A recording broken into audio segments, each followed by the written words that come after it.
I'm in my prime like I'm Dion. Yeah, focused on the green like it's neon. Niggas claim they real, but I don't even see none.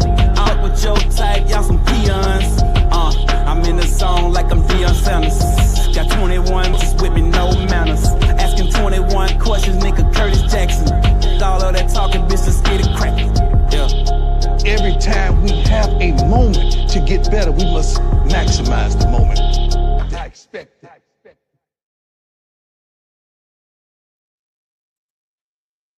Yo, welcome back to another episode of Sports Noise Media.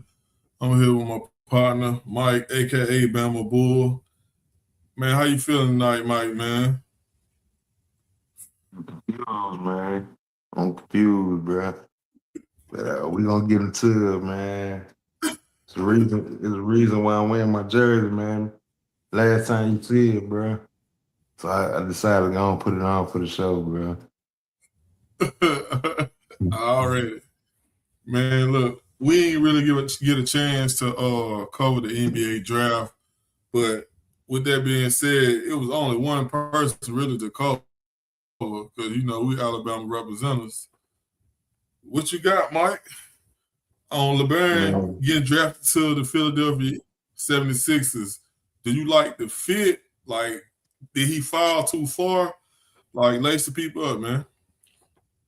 Man, first of all, I want to congratulate my boy Baron, man. You know, to his people, everybody, you know what I'm saying, his support system, man. Mobile's on, the Baron field line, man. I'm glad to see him just even get a chance, bro, because, you know, it ain't too often, you know, somebody coming from where we from, make it to the league and be a success story, man. So anybody that come from where we come from and make it to the league, man, I got to get my hats off on because it's definitely harder to come from where we from to make it to the league, bro. But he opened the doors up. Yeah. NFL, yeah, you know, we've been kicking that door down for a minute. But the NBA, yeah, it ain't too many of us in there, man. So shouts out to LeBron, man. Been following him since he was at Baker High School. Been following his whole career, bro. Basically, I couldn't wait till he made it to the league. Knew he was gonna make it to the league. I always supported dude. I always watched him.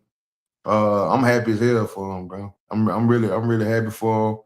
I did feel like he did fall a little bit too far down because originally he was supposed to be in a top 15 lotto pick. That was the whole reason why he came back this year because he tried to go to the league last year. And he didn't get the feedback that he wanted. He came back, you know, basically refurnished his game, got better with the three-point shoot.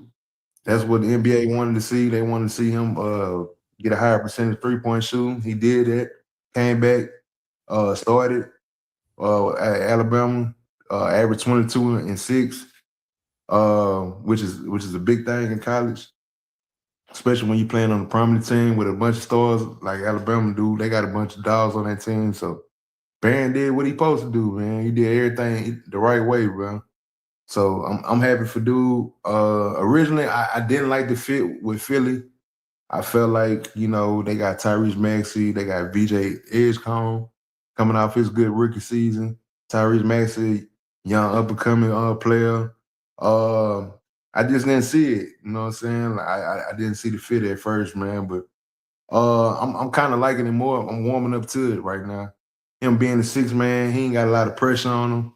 He can develop behind them guys and make a name for himself on the second unit. You know, he ain't got to come in and start and have all the pressure on him right now. So he ended up falling to a good team. One thing about falling, you might have fallen, but you go to a better team that you was gonna be originally drafted by anyway.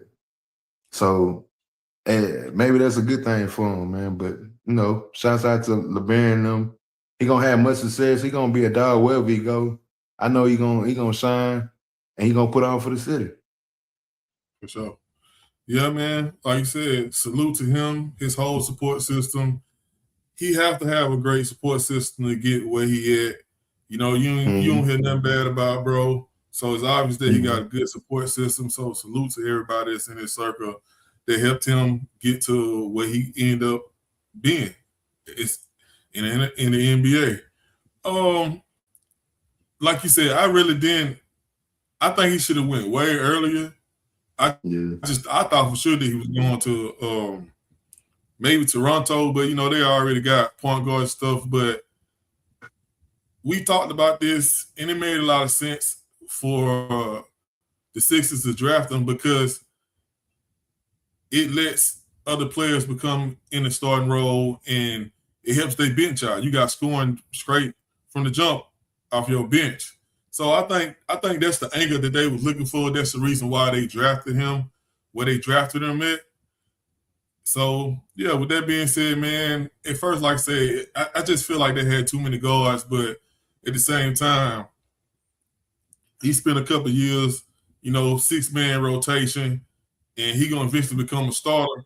So, man, I think it's good for him. You know what I'm saying? He can work his way in. Like you said, ain't a lot of pressure on him like that.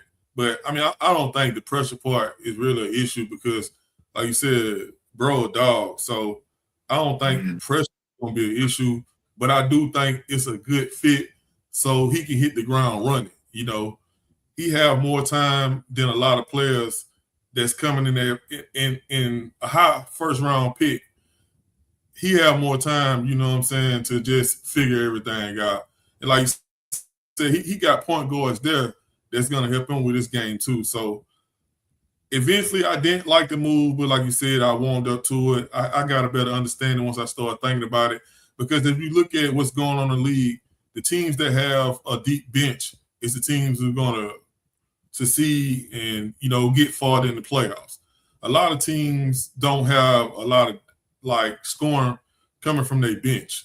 And if you look at New York, who won the championship this year, they had a lot of players that wasn't household names, but they knew how to play basketball and gave them some action off the bench. So, like I said, eventually I warmed up to it. Like I said, shout out to him, his support system, everybody that helped him get to this point, from coaches, from everything, So salute to him. And then, like I said, his support system, man. We rooting for him, wish him the best. And yeah, that's what it is. Yeah, with that being said, we're gonna slide on to I guess I'm gonna say Mike's worst nightmare. Your boy, LeBron James. He made that collect call and told them people he wasn't showing up to work no more. With this whole situation going on, with the whole situation that's going on with Bron, man, this is something that has many layers that you have to peel back, dissect, understand what's really going on. Bron played chess. It's so many levels to this. So I'm gonna let you peel the first level back on the onion, man. With your boy LeBron calling these folks and let them know that he won't return, putting his 2-week notice in, that he ain't coming back. What you got on your boy LeBron, man, in the whole situation? What's going on, man? Hey, man. Hey, it's the reason why I'm wearing the jersey. I went into the back because we ain't gonna see him no more with the Lakers. It is what it is, bro. I've been saying this for the past couple of shows, bro. I said this will be his last year as a Lakers. Go back. Y'all can rewind the tape back. I said it's gonna be his last year as a Laker, bro. And hey, in the crystal ball, shake it up. And then this is what we got. This is what we got, man. The only thing I'm shocked about is he ain't choose the team yet. You know what I'm saying? He got free agency by the Nets right now, bro. He got free agency by the Nets right now for sure. And everybody waiting to see what he gonna do. You know what I'm saying? But all the big dominoes have failed. We're gonna talk about it later with Giannis and all of them. The big dominoes have failed. So the biggest domino left right now, as we speak, is Bron. Everybody want to see what Bron want to do, bro. I seen it's up to 12 teams that's interested in him, which is no surprise. But I don't feel like his next move got to be his most calculated move, man. Because it's like he said, it's not about money, of course. LeBron's a billionaire. It's not about money. So it got to be more of a fit and where he happy at when he know he can ball at. Well, he ain't got to put too much on himself, but at the same time he can succeed where he at. So I think that's where his mindset is right now. And like I told y'all before, bro, wherever he go, I'm going with him. If he go play for the South Bay Lakers, if he go play with the Mobile Mystics, I'll be there. I'll be there front and center. Room for my boy, man. If he go play in the Big Three, you know, man, I'm room for him, bro. I'm rooting. You know what I'm saying? But I am interested to see where he gonna go. But I think it's only 2 logical spots that he can land, man. We're gonna talk about it a little bit more. But the Golden State thing, you know, at first I didn't want to see that. You know what I'm saying? I don't really care for the Warriors like that. So, but if you team them up with Anthony Davis, what the original plan was, Anthony Davis and Bron come to Golden State to pair with Curry and Draymond Green, that's a hell of a team, bro. That's a hell of a team, bro. So I was down for that. You know what I'm saying? But all along, I said Cleveland. That was my prediction, him going back to Cleveland, which is still a possibility, is on the table. But I've been hearing a lot of things about Miami, the Heat. I've been hearing things like that. And we're gonna see, bro.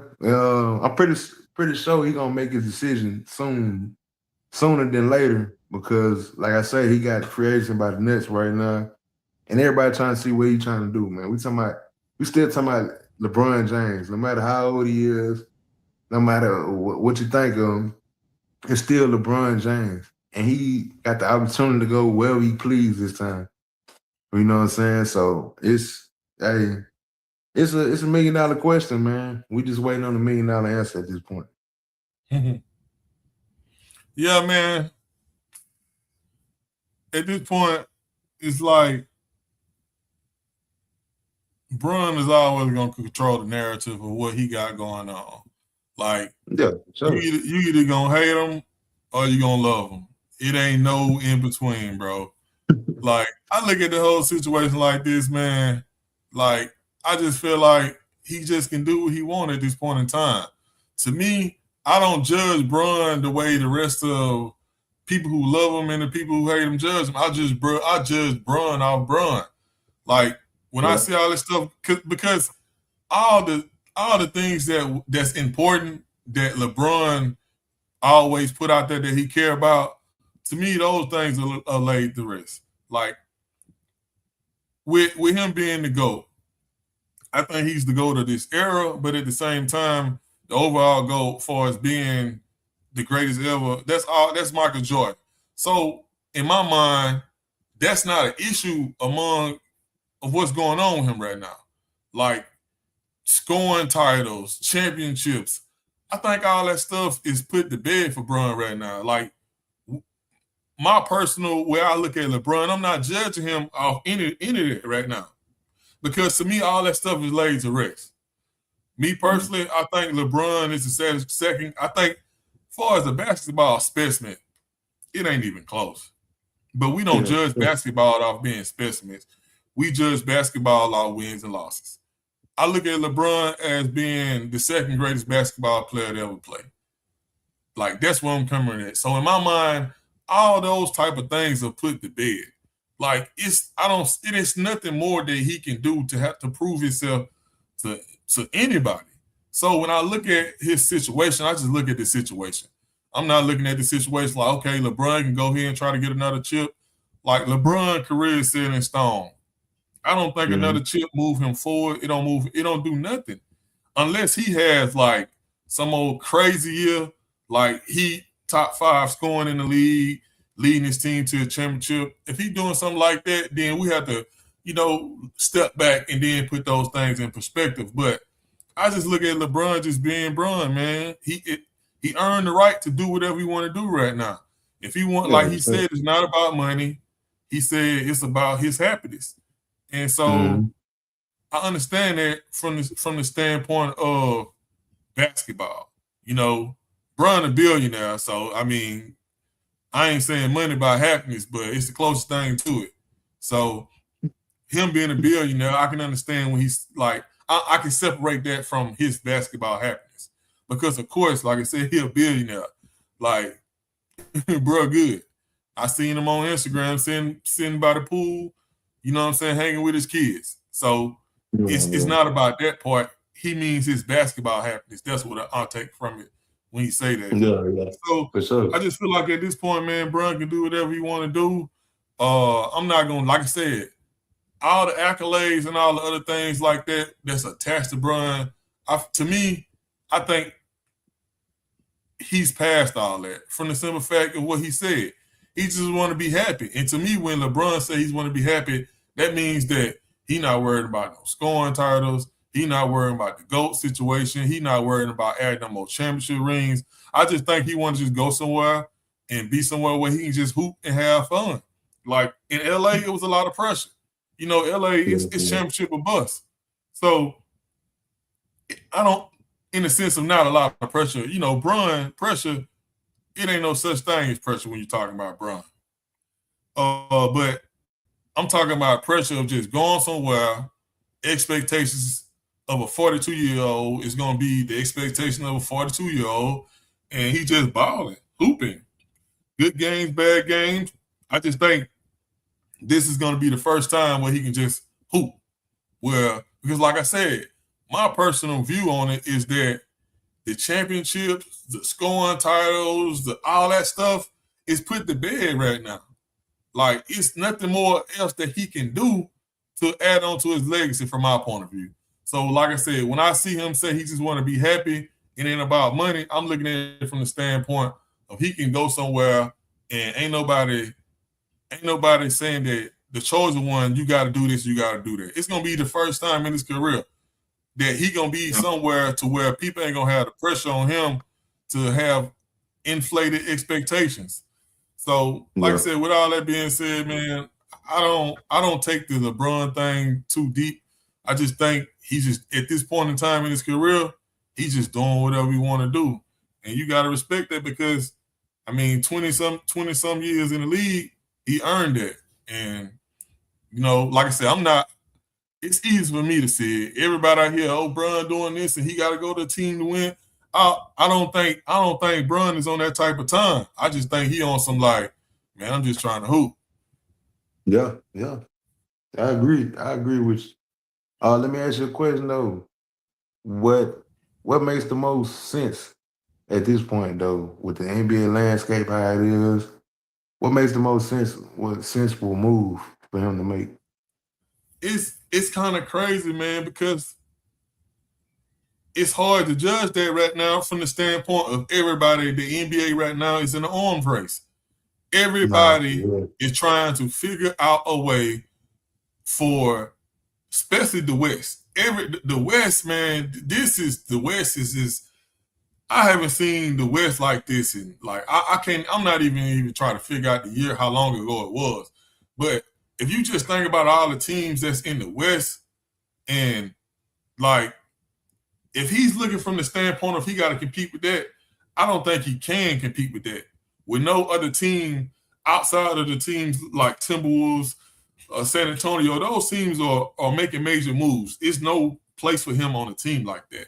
So I look at it like, you know, like that movie Road Trip. They got all the old guys together and, you know, they just trying to make the best of it. Golden State will be a good situation for him.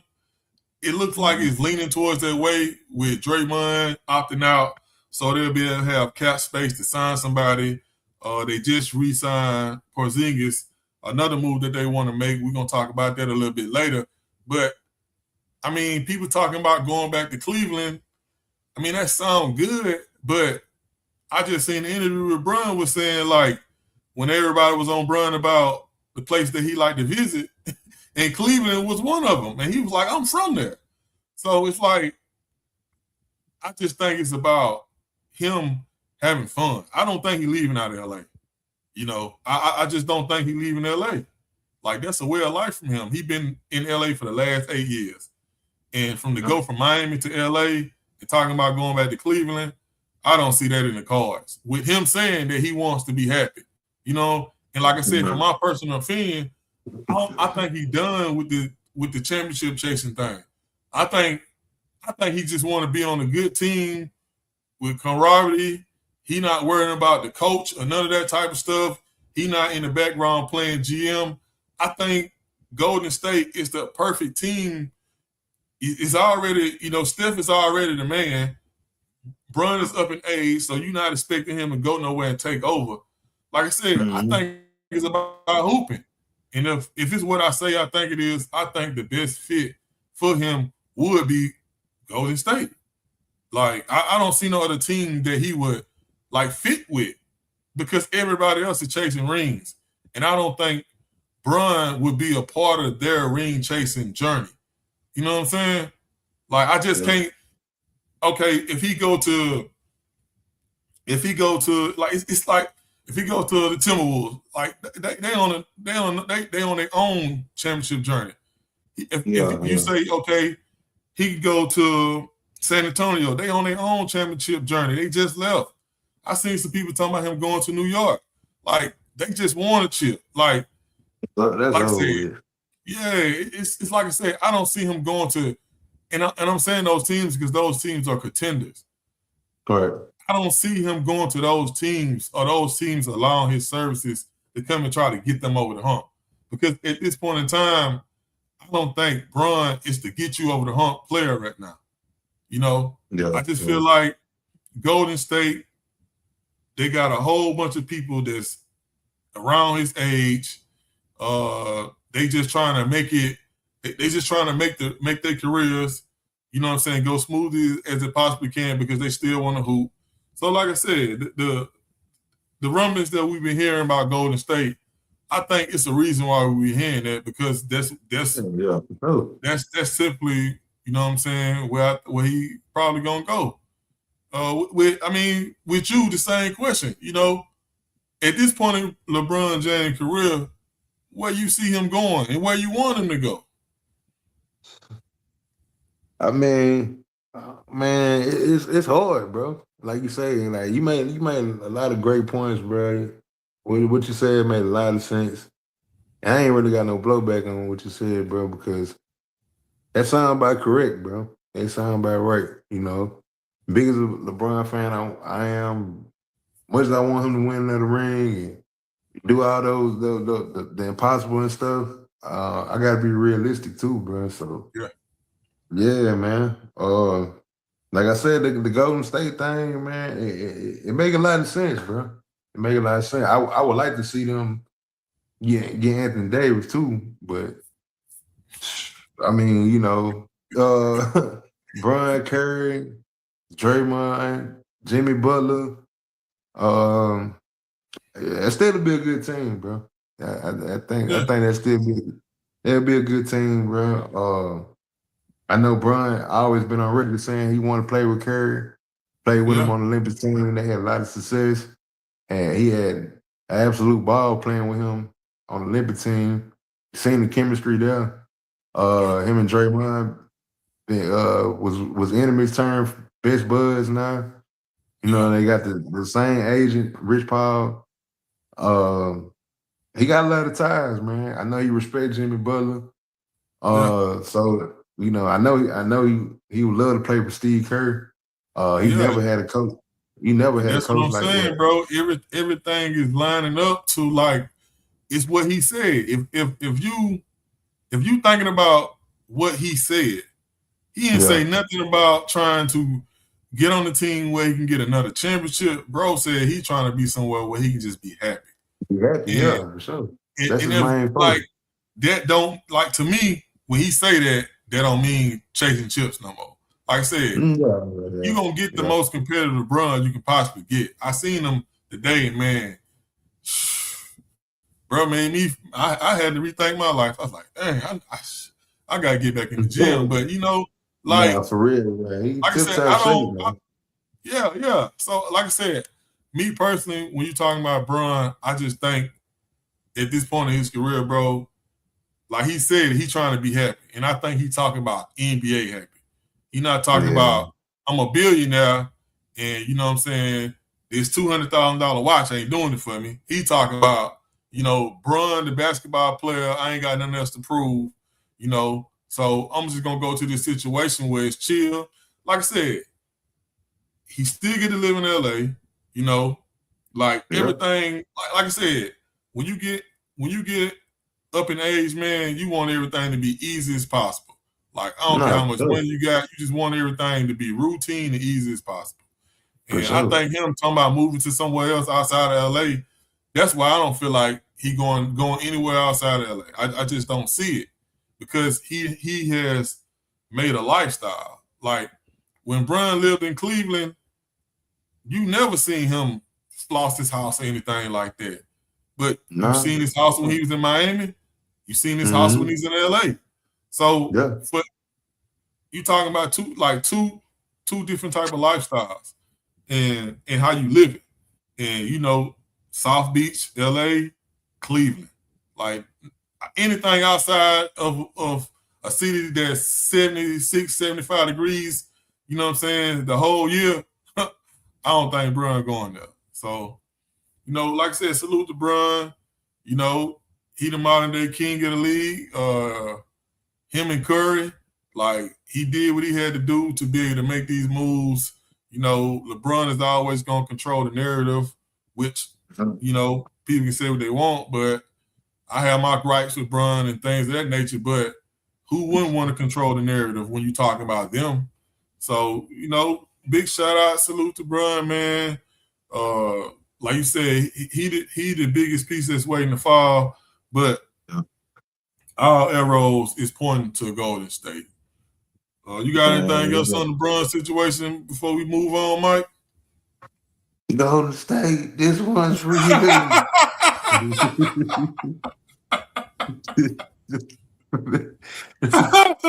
Boy, you are. Oh, man. I had to go and get that one out the way, man. I had to go and get that one out the way, man. With that being said, man, we're gonna keep it. We're gonna keep it in the Golden State parameter. Oh, man. Next topic, man, we got your boy Anthony Davis. The Wizards said, bro, we ain't going for it. Look, the Wizards like a divorced husband or wife or something. They said, check this out. If we ain't happy, ain't nobody happy. They ain't going for it. So basically, the Wizards said they ain't taking no calls on Anthony Davis. They said it's a no-fly zone. We ain't letting him go. We don't care if he missed the glass or not. We gonna see how it goes with him being here. They came out and said what they said. I kind of just thought it was too fantasy, bro. You know what it reminded me of, bro? It reminded me of when Chris Paul was trying to go to LA in his prime, when Kobe was like in his prime. Like, it reminded me of that. Even though this ain't the same thing, but it's the same type of deal where it seemed like the rich trying to keep getting richer. And the Wizards was just like, nah, man, we ain't finna be a part of the effort. You know what I'm saying? We trying to build it. We got a team just like they got a team. We trying to build around what we got. We just had the number one draft pick, which dude was the Sixers' number one player to go in the draft. They just signed Trey to a massive contract. Like, they trying to build their team up too. They got players that came along, played real good last year.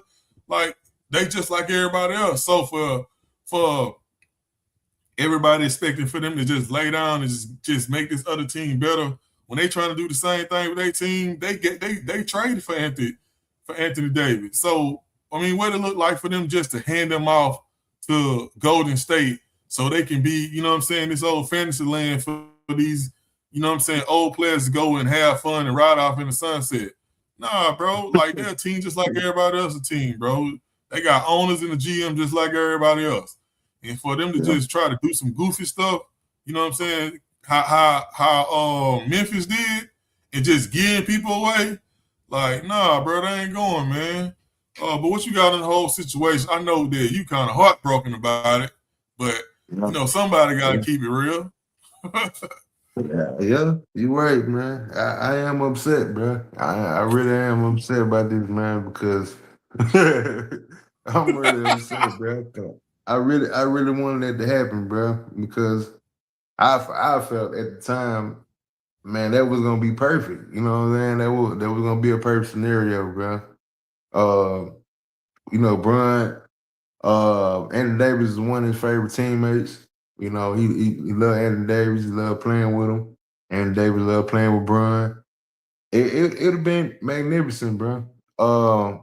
But I see it from the Wizards standpoint, bro. Like you said, bro. They traded for him. They gave up a lot to get him. They haven't even seen one game with them. You Yeah, a know what I'm full saying? season. Exactly. He ain't even play a game. He ain't even play a game with them dudes, bro. So they got a lot of reason to be optimistic about this team, bro, because For sure. Trey, you know what I'm saying? Trey Young, everything hinges on availability though with this team right here, Exactly. with the Wizards. You If this said it best, team, bro. You missed the glass. nah, for sure. It's a big, huge possibility, but if Anthony Davis can play, if he could play 50 to 60, if he can play 50 to 60 games, yeah, damn, that means damn. I'm trying to be modest about it, man. I'm trying to be modest about it, bro. But if he could play, if he could play 50 to 60 games and play in the playoffs, and Trey Young, he been injury prone himself. So if them guys can be available with the team constructed, what they just drafted, AJ DeBunsky with the #1 pick, who I'm a huge fan of. I love AJ DeBunsky. I think he's gonna be a stud. But they got another dude, Alex Sarr, who they picked top 3 not too long ago, a couple years ago, Yeah, showing a lot of progress. He averaged a lot of progress. 19 and 10 last year, I think, if I Yeah, I ain't made a lot of mistaken. money with that boy last year. They got George. They got some nice pieces, bro. They got Trey Yeah, Jones. You know what I'm saying? They got D'Lo. I had forgot they even had D'Lo, yeah, but they got D'Lo. What's the other dude they got, man? Oh, Cam Whitmore. I like him. Who yeah, came from the Rockets? He pretty good. But they got a good team, man, and they in the East. And with those pieces put together, they can cook something. They put them ingredients together, and you can come out with something pretty good, bro. yeah. So, In the East, bro, they have a competitive team, man. oh yeah, for sure, Like for sure. they got enough juice, man, to make it to the playoffs. Oh, for sure. That's for sure. You know what I'm saying? But I can see it from the Wizards standpoint because you gotta look at it like this. Uh it's rare for them to even get a star. You know what I'm saying? The Wizards have been Exactly. starving. If they've been starving for a star, no matter if he ain't available, it's still Anthony Davis. He's still all world when he's on the court. So him and Trey Young, they got 2 stars, 2 NBA guys, 2 All-Stars, 2 future and Davis, I could say Hall of Fame. Trey Young still Yeah, got a lot for more to sure. prove. But they got some pieces, man. And then from what I hear, the GM love Anthony Davis. Like he said it, went on record say that's who the one to making the call. He love Anthony Davis. So Yeah, he want to see him and Trey Young together, and that'll be a good combo, bro. Even though we would want to see I would want to see Anthony Davis play back with LeBron and stuff, but in all nationality, man, the Wizards made that trade for a reason. They ain't, like you said, they ain't not exactly. finna get him man up. They're not finna give him up for a bag of peanuts. And you know what I'm saying? And whatever, even though if the trade would have went down, they would have got Jimmy Butler though, which is Yeah, what ain't a bad. yeah. It ain't a bad. But It Golden ain't State bad. informed Jimmy Butler that they weren't trying to trade him though. Right. Like Correct. it's so many little tea leaves that you can read, and Yeah. like you said, the Wizards just came out and just put everything to rest. Yeah. Sometimes it's still a possibility. I'm not gonna, just close the door on it because they can get an offer that they can't refuse. So That is true. then That is true. it's like if they can talk to the Wizards and Bron say, "Hey, bro, I need my man over here. What y'all gonna do about it?" They hit the Wizards up and say, "We got da, and then Wizards be like, "Okay, we going for it," because they feel like it's something that's gonna make their team better. Then anything can happen. I'm not gonna close the door on it, but I like what the Wizards came out and did for their franchise.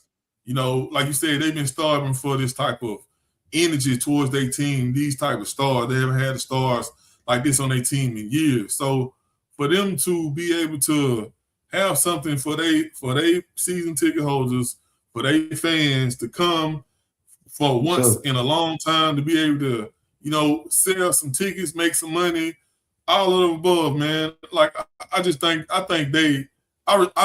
a lot of respect for the organization for coming out and putting that junk to bed. Be like, bruh, like y'all just trying to just tell us what we finna do. So, like I said, I respect what they came out and did, man. Yeah, I agree. With that being said, man, we're gonna get over to these mega trades that's been going on since like before free agency, right now. It's gonna keep on going on for a little while. But one of the biggest dominoes to fall, the domino that everybody was waiting to fall, was Giannis getting traded to Miami. I think it's a move that had to happen. Giannis wanted out. He did everything that he could possibly do with the Bucks franchise. They drafted him. He built them up, made them must-see TV. He brought him a individual championship for his MVP, and he bought him a league championship. So it was nothing else more for him to do. The franchise, they tried everything in their power. They went out and got Dame Lillard. Like, they actually tried to keep him there and make it work, but everything just ran its course. And I think they did what's best for their franchise. They got compensated the best they could for a talent like Giannis. Giannis been injury prone for the last 2 years and a half, so I'm just not gonna make it like, we expected Giannis to be the old Giannis. I'm expecting him to be close to it, but he did have an Achilles injury, and that ain't nothing to play with. Typically, when people start having Achilles injuries, that's leading to surgery. So it's so many factors that went along this trade, but it seems like everybody came out happy, with what they got from each side of the trades. The Miami Heat, they looking like, man, the NBA is going to be probably the best overall NBA you probably have seen in a long, long time. I don't want to get too ahead of myself and start comparing it to when you had McGrady, Iverson, Kobe, Shaq, D Wade in his prime coming up. Like, those were some great times. And these times, just on paper, from what all the trades we have seen, it reminds me of those times. So I'm excited. Like I said, it ain't nothing negative to say about Giannis, because we knocked we knocked LeBron for what he did, and it was rightfully so. But what cured what LeBron did was he went back, he doubled back, and got Cleveland a chip. But Giannis was never in that category, because he stuck with his team, he brought them a chip, and when a player can do that for your franchise, man, you can't do nothing but let them go when they want to go. So salute to, the Bucks, salute to Giannis, and we got another contender in the East. And one of the things we're gonna talk about later is some of the biggest losers. And there's a lot of teams that was at the top of the East, with all this new blood coming in, may end up being at the bottom of the East. So with that being said, what you got on the whole situation with, the Bucks Miami trade? How you think Miami gonna look, moving forward, what they got? I'm just glad it's over with, bro. I'm glad it's over with, bro, because they was holding each other hostage, bro. You know what I'm saying? for sure. They definitely was holding each other hostage. Man, we've been wanting Giannis to get out of there 2-3 years ago, bro. You know what I'm saying? We was talking about how dumb he was for staying. You know what I'm saying? And how dumb he was for being loyal. So the ceiling, like you say, man, you said it best. He did everything for Milwaukee, bro. Like, you can't ask for more. You know what I'm saying? From what they thought when they drafted him, like nobody didn't think Giannis was gonna be like how he is when he first got drafted. So man, he did everything, bro. He did everything you can for that city. He definitely deserved a statue. Definitely deserved to get his jersey retired, regardless of what happened. You know what I'm saying after. You know what I'm saying, but because he did everything, bro, that you can ask for. Yeah, to me he was the ultimate overachiever. Yeah, for sure. So he brought them a ring. He brought them an MVP. He did everything, bro. So this was supposed to happen. This was 2-3 years in the making. I'm just glad it's over with, and I'm glad he got to go somewhere that he wanted to go. You know what I'm saying? Like that was something that was important to him, and I know he probably wasn't gonna leave until that happened. You know what I'm saying? So originally he wanted to go to New York. That's what he wanted to go to the Knicks. But after what they did accomplish and what they achieved, it wasn't possible. It wasn't even possible, bro. It wasn't even possible. Now, 2 years ago, when he originally wanted to do that, they could have did that then. Who knows what would have been the outcome of that? But at the same time, we right here talking in the present. He is a Miami Heat.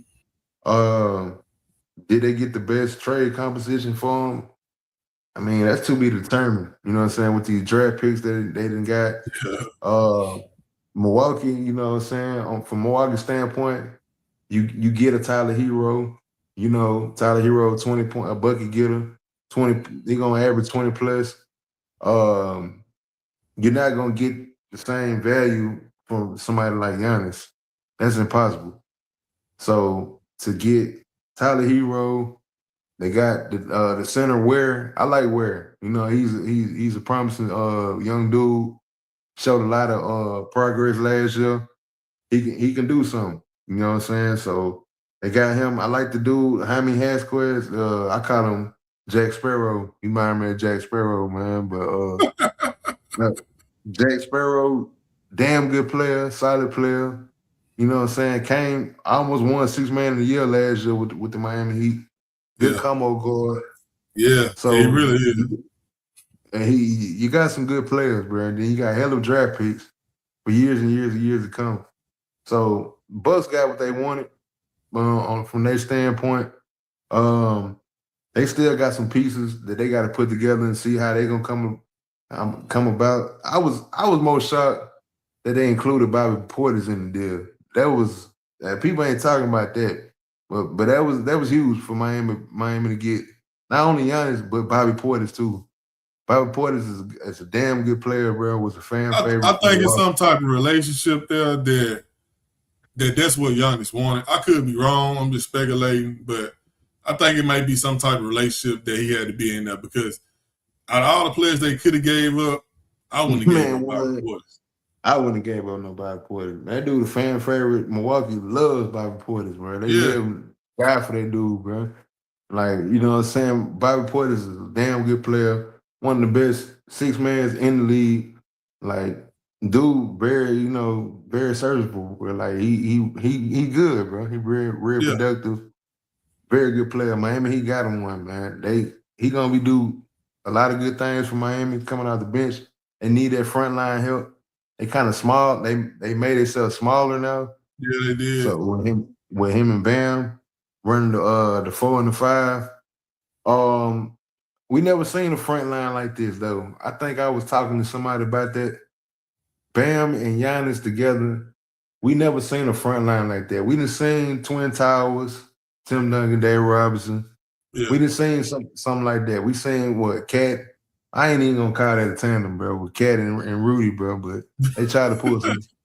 They try to pull something like that. You know what I'm saying? But we never seen a front line like that. So it's gonna be very interesting. It's athleticism. Like Yeah, for sure. Rooting them was the direct opposite. So I get where you're going there with this. Yeah. So it's gonna be real interesting, man. This probably might be the most athletic front court of all time that we didn't see, bro. Yeah, for sure. So you know, we got Bam. Bam, you know, damn good player. Seen him go for 83. Seen him do his thing. Giannis, top 5 player. Both of these guys are defensive minded first. They defensive minded first. So they hella aggressive. Hella they when you talk about Giannis, you talking about straight downhill scoring. And, you know, it's black and white. He ain't gonna do nothing else but go downhill. And then you got Bam behind him. Man, it's gonna be hard. Yeah. It's gonna be hard getting to that cup, man. You're going against Miami for sure. Yeah. It's gonna be hard. You know, I like the pickup that they got today when they got Miami Heat got Tim Hardaway Jr. I think I seen they got him 1-year contract. Yeah, I seen that. That was huge. That was huge. Yeah, man. That was huge. Yeah. That was huge. They needed shooting desperately. You know, they traded all their shooting with Tyler Hero and Jack Sparrow. You know what I'm saying? So they traded they shooting, bro. So they needed some shooters in there. The point guard position is gonna be something to determine with. Then they got Davion Mitchell, but I think they need another point guard for sure. Yeah, I think they'll figure that out during the season. Getting Andrew Wiggins back was huge. Also, that was something that they needed to do. I know they wanted to get Norman Powell back, but it wasn't nowhere in hell they was gonna get Norman Powell back. To me, it wasn't no way that was gonna happen. But I think that's something they should have pushed for to happen. Wiggins, he kind of long in the tooth. I would have preferred Norman over Wiggins because Norman is way more aggressive. He's way more aggressive. He shoot that tray ball real good. Like I like Norman a lot, man. Sometimes you disappear in spots a little bit where he had to get it going. He might have a slow first half, but he'll come out, you know what I'm saying, shooting that thing in the second half. But I think he played well for Miami, man. So He went to the All-Star. He made himself an All-Star. That's what I'm saying. I like him. I feel like that's a piece that they should have kept. But you gotta look at it from this standpoint. Dude never had a bag. So you know what I'm saying, they ain't got no pots and pans, they ain't got shit right now. The cup boy buried right now. So it's like, man, that dude finna go get a bag, bro. Like he never got a bag in his career, and he deserved it.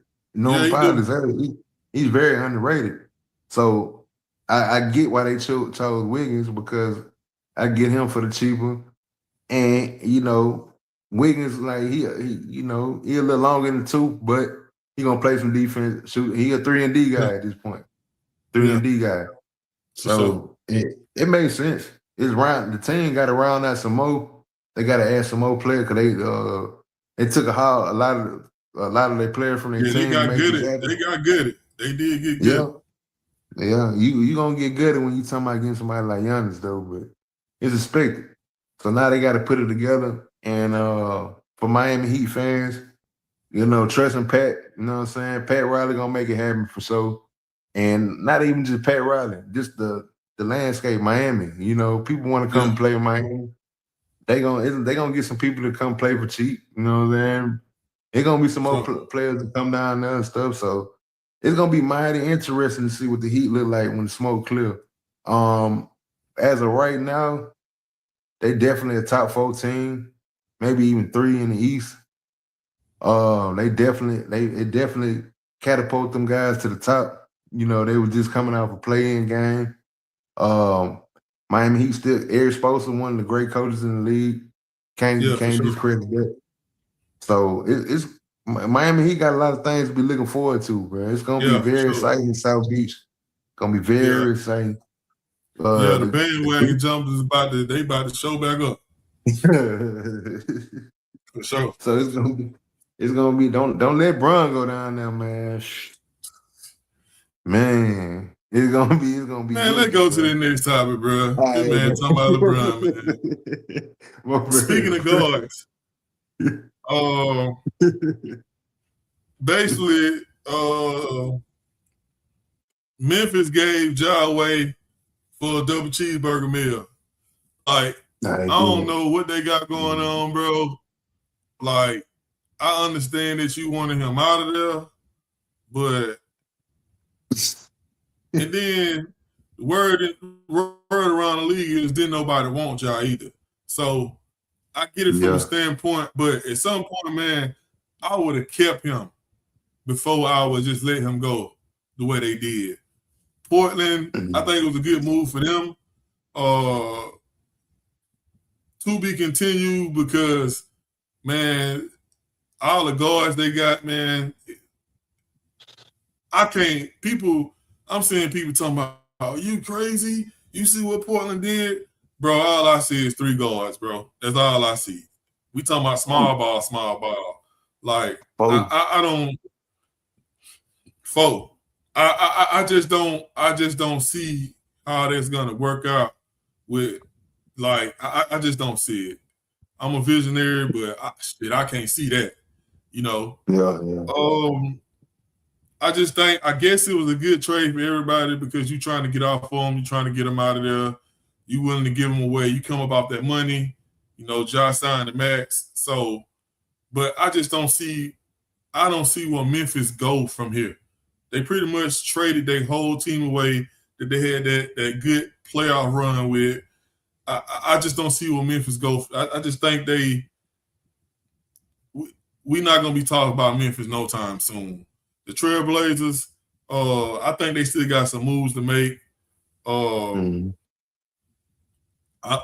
like how they look. I just can't see the vision that they're going with. I don't think what they got going right now is what they're gonna go into the season with. But I'm happy for Ja. He get a new start. Yeah, that's pretty much it. What I got on that, man. It ain't too much sauce I can put on that. What you got with the Ja trade, Mike? Man, honestly, I didn't see the Portland. I didn't see that I didn't see that either, bro. I didn't see that in the horoscope. I ain't see that nowhere in nothing.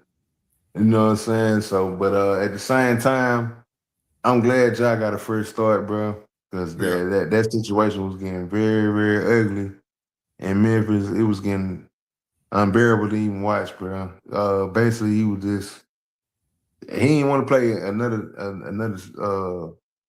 I was going to say snap. I'm thinking about football. It's coming. Yeah, nah, for sure. Yeah, he didn't want to play not another man, not another quarter. But for Memphis, bro, like for Memphis, it's a complete reset, bro. Like you said, it started out with Desmond Bain when he got traded to Orlando. They traded Jaren Jackson last year. That's when I knew they wanted to fail. When they traded Desmond Bain, I said, bro, they setting this man up for failure, bro. So yeah, man, it's a complete reset. At this point, man, shoot, you might well move Memphis, like they say, move them to Nashville, man. Nashville Grizzlies at this point, because it's like, man, it's gonna be a dumpster fire for years to come, bro. Like, yeah, for years to come, bro. You talking about what the picks for 2023, 2033? Like, come on, bro. It's over with, man. Yeah, man. By the time we talk about Memphis, by the time we talk about Memphis again, man, Bryce might be in the league or something, man. By this time, bro.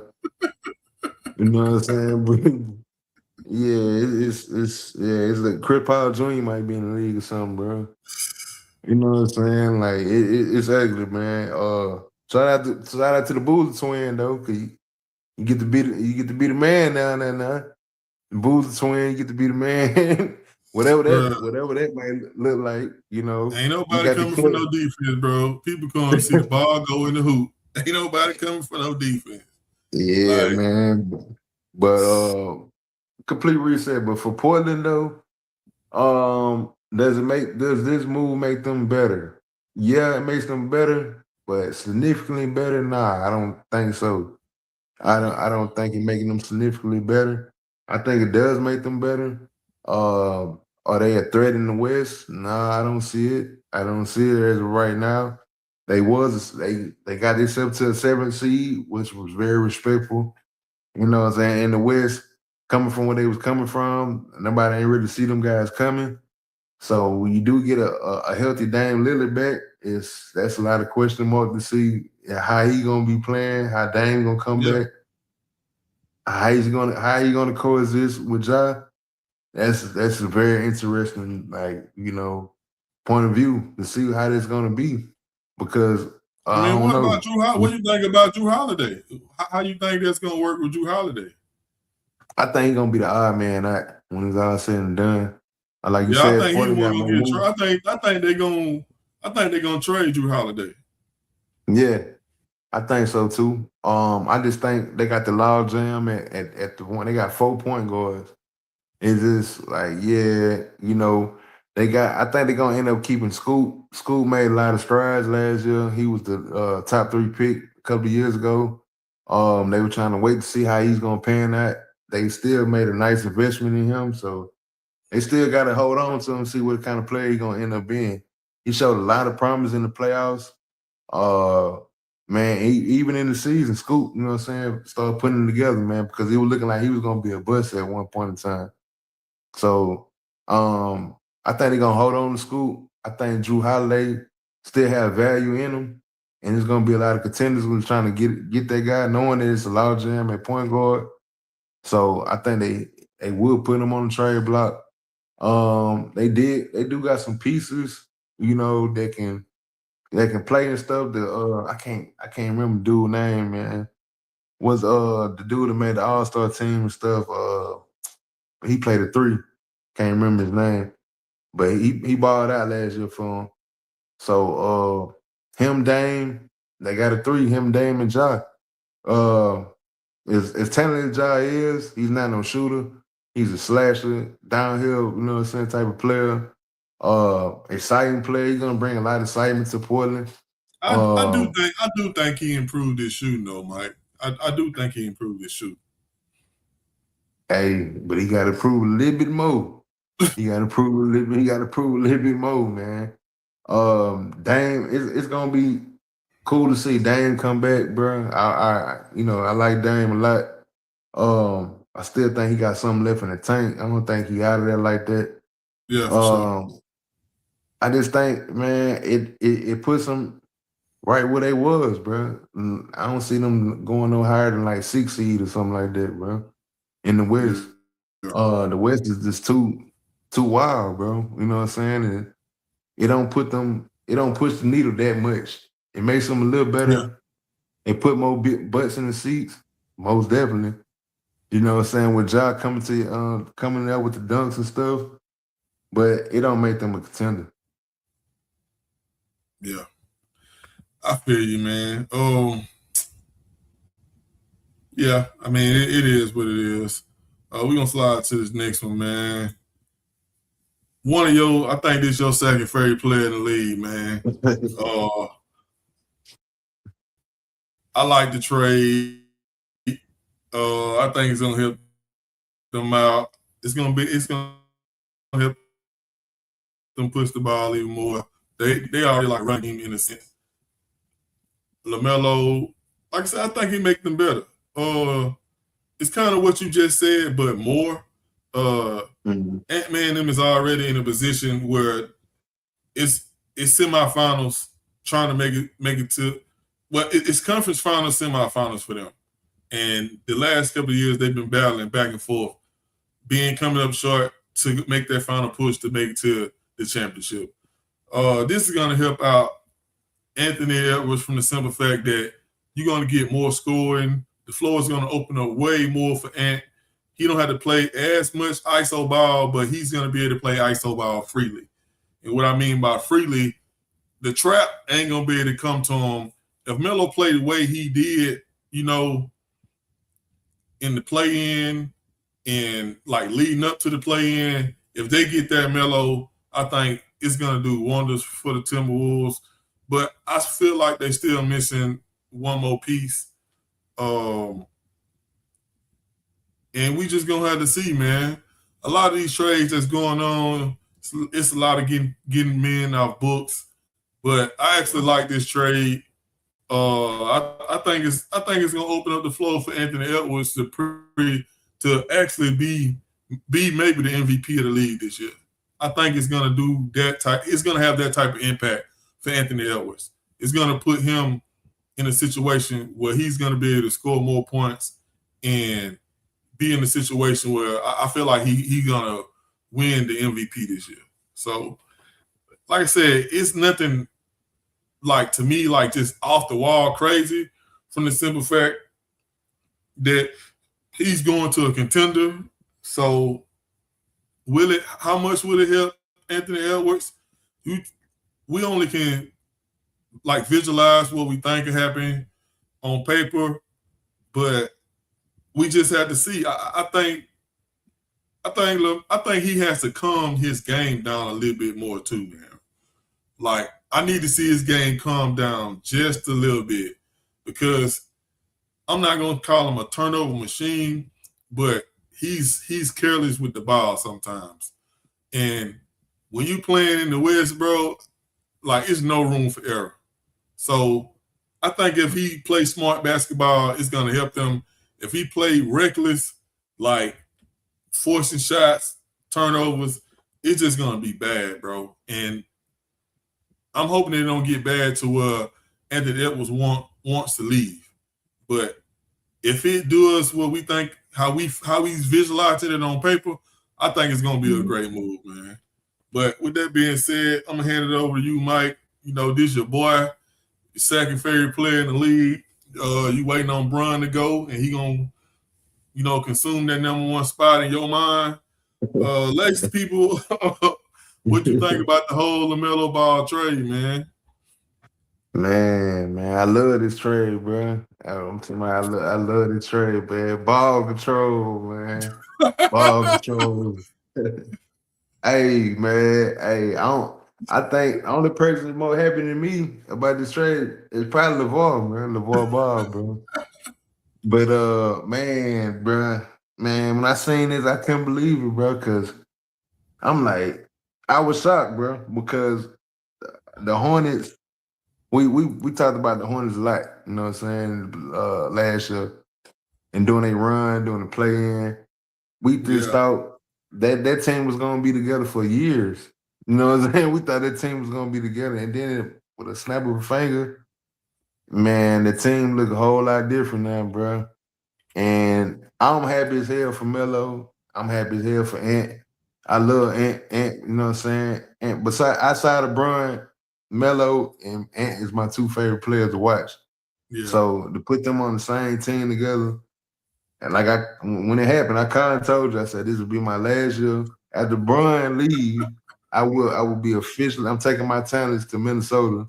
I'm taking my IQ, my loyalty. I'm taking it all the way to Minnesota. So, wait, when Bron leave, Minnesota, I'm coming, Minnesota. I'm coming. But all jokes aside, your jersey yet? You ain't got that jersey yet. They on the way. They definitely on the way. Both of them. And ball control. But no. But all jokes aside, man, I'm happy for Melo, bro.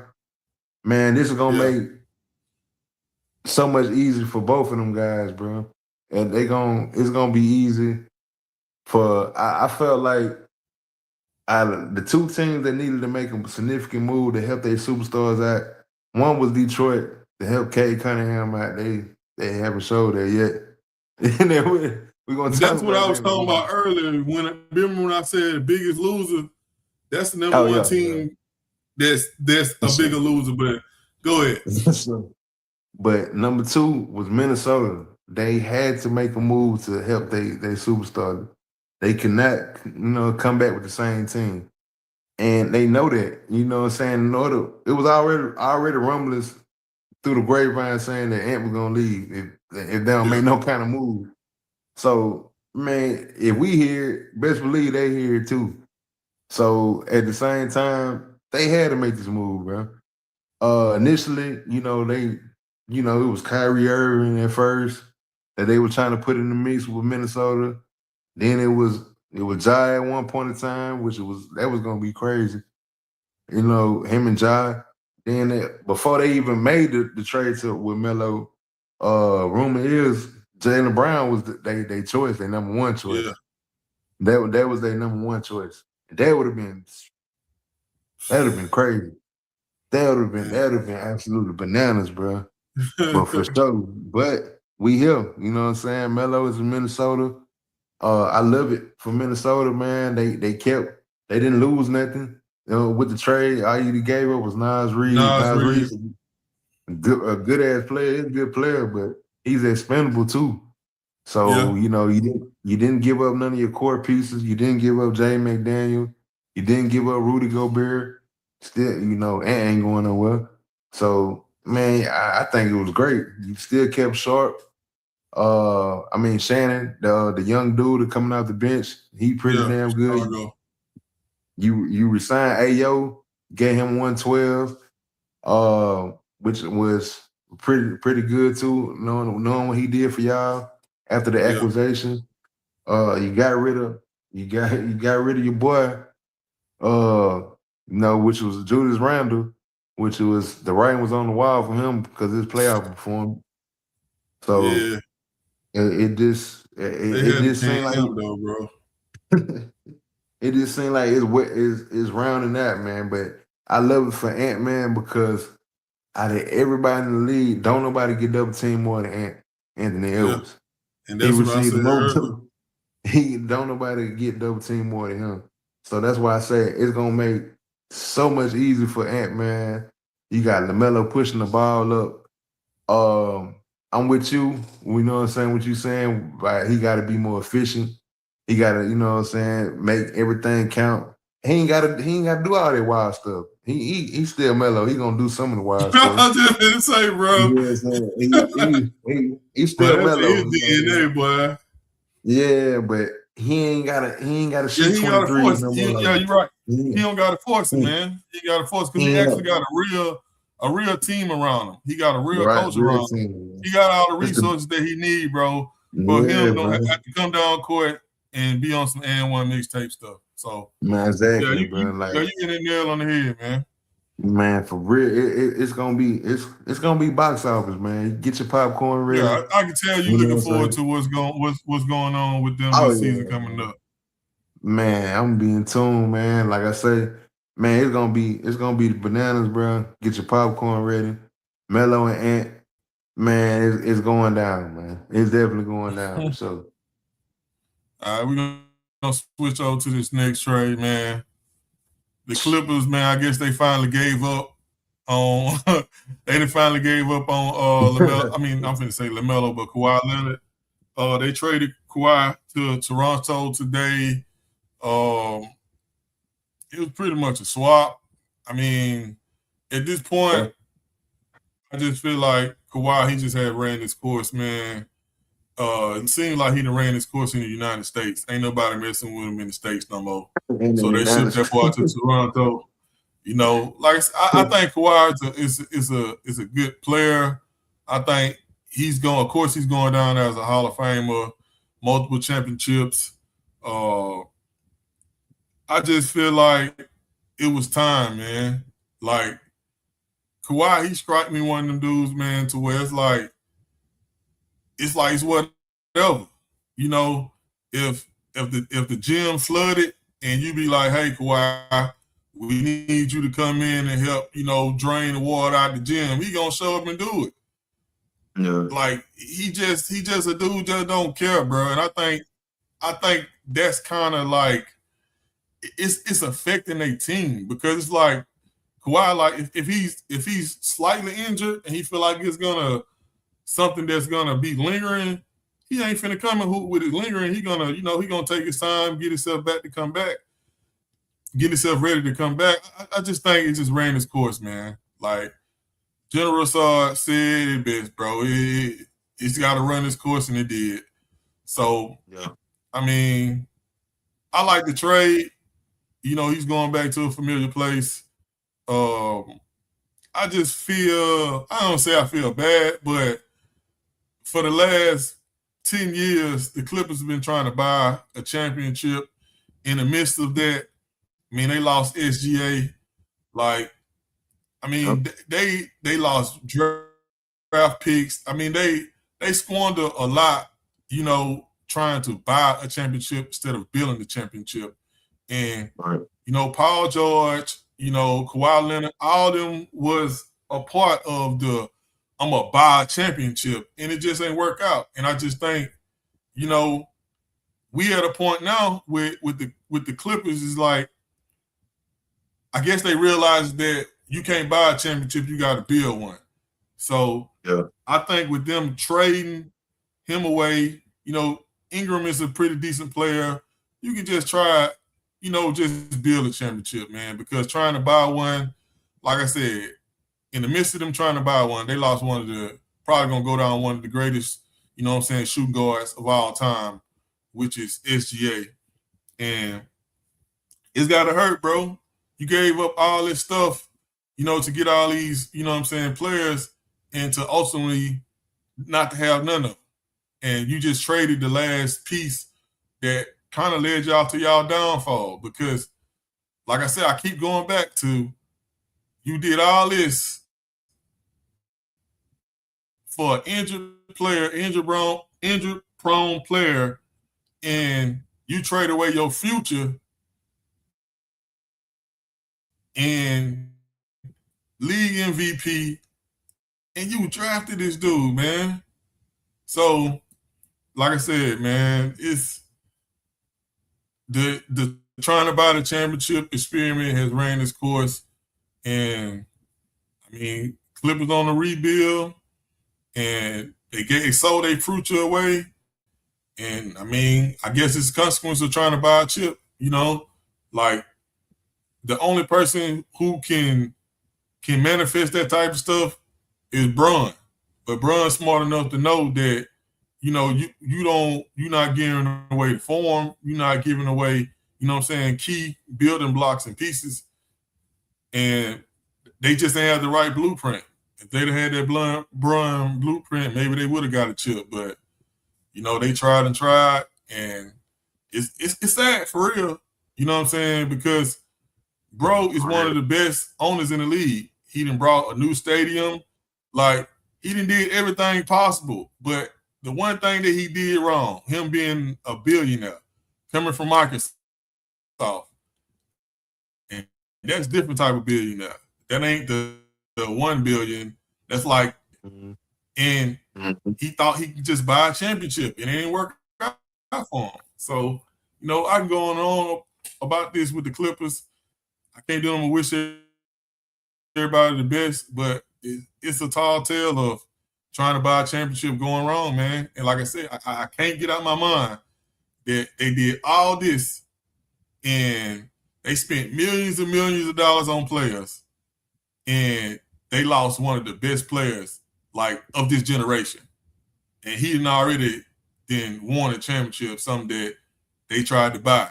And they could have built around him and they could have built around him and became a championship contender team.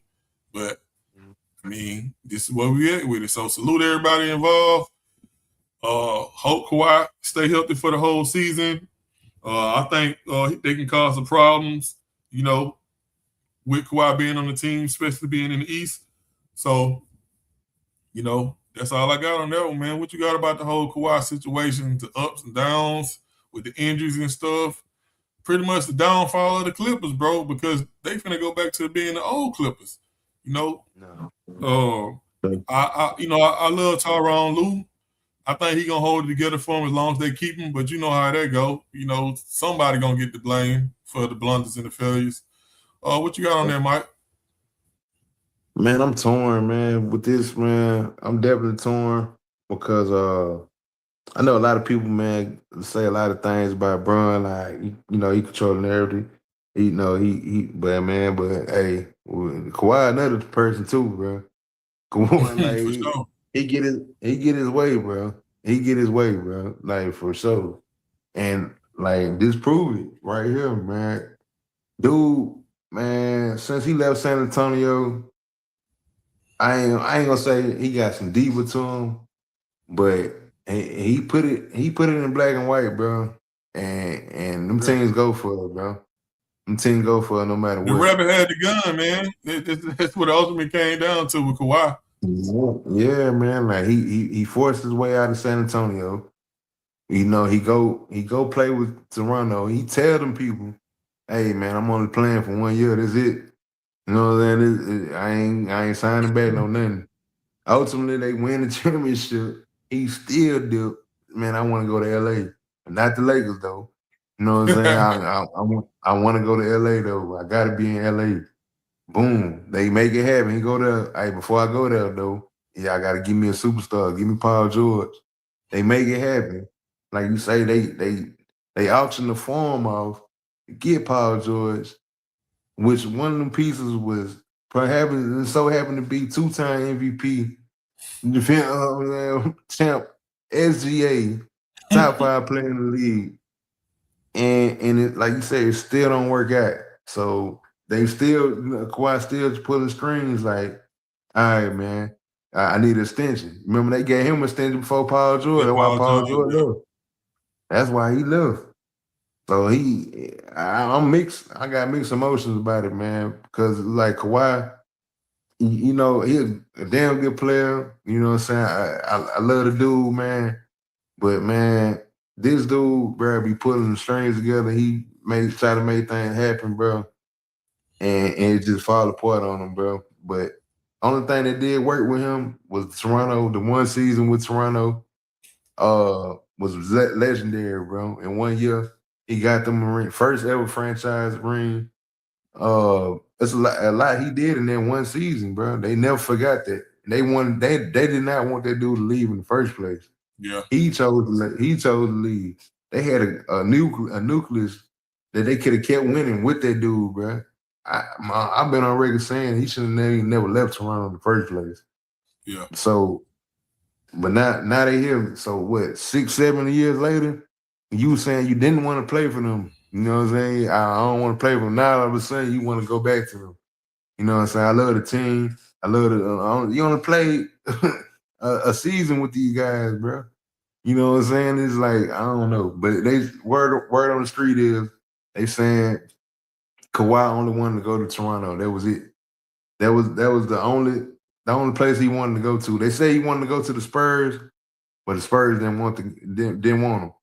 You know what I'm saying? They ain't want to break up what they got going on for Kawhi Leonard, which is understandable because they got some good stuff going on. But Toronto ended up getting them back. I seen Detroit try to get Kawhi at one point in time.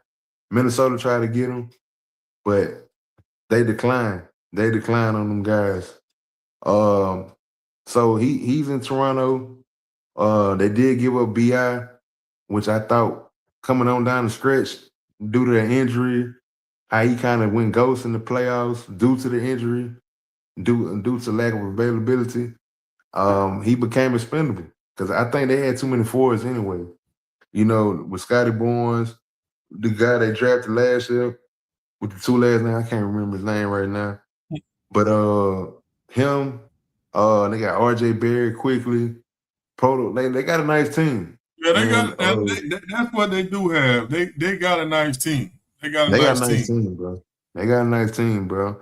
And to be all jokes aside, besides the Melo trade, I think this is gonna end up being the most significant trade out of all the trades. Bro. Yeah, bro. Because Scotty I Barnes, think, bro, that boy on his way. Like, Scotty Barnes is a stud, bro. That dude, he got some. He got some, man. And it's crazy because his idol is one of his idols is Kawhi Leonard. So he gets to play with Kawhi Leonard, man. So that's gonna be crazy. Him and both of them guys gonna lock down defenders, bro. And they score on the other end. So that's gonna be crazy. I think this move right here puts Toronto top 3 in the East for sure. For sure. I think Because they put them top 3 in the East. they easily get past that series with Cleveland. Yeah. With Kawhi. Yeah, for sure. Oh yeah, for sure. You got to think they were just coming off a 5 seed. coming off a 5 seed. You know what I'm saying? Yeah. They really overachieved last year. A lot of people ain't think them guys is gonna go as far as they did, and achieve as much as they did. And they gonna Exactly. that defensive front, bro. That's gonna give some teams some problem, bro. That's gonna be a Man, real issue with their defensive front. Like, yes, sir. especially with him being able to give you 24 points a game, bro. You gotta think about And it. look, Ingram, he disappeared, bro. When I say that he boy disappeared, disappeared, man. bro, that He man disappeared, disappeared. bro. Like, and He they gave him all disappeared. that money. And they Yep. realized that, man, hey, look, bro, like this ain't what we thought. I mean, that's the reason why New Orleans ain't giving the money. Mm-hmm. Because New Orleans looked at it like Ingram, he's one of my favorite players with New Orleans, but they looked at it like, yeah, he good, but why give him all this money? He's not that good. And Yeah. with that being said, talking about giving somebody some money, man. Oh man.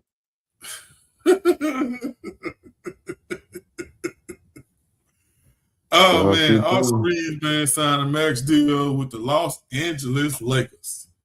Me personally, bro, I'm gonna make this like quick and sweet. This is the big part of what's going on with Bron, if you ask me.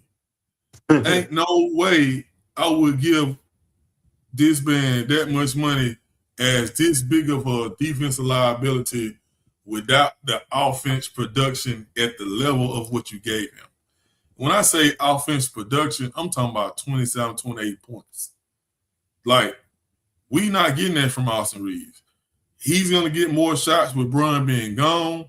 I always told you, Mikey, you know this, that him and Luka play well together, but it's just going to be every game that they play is going to be a shootout.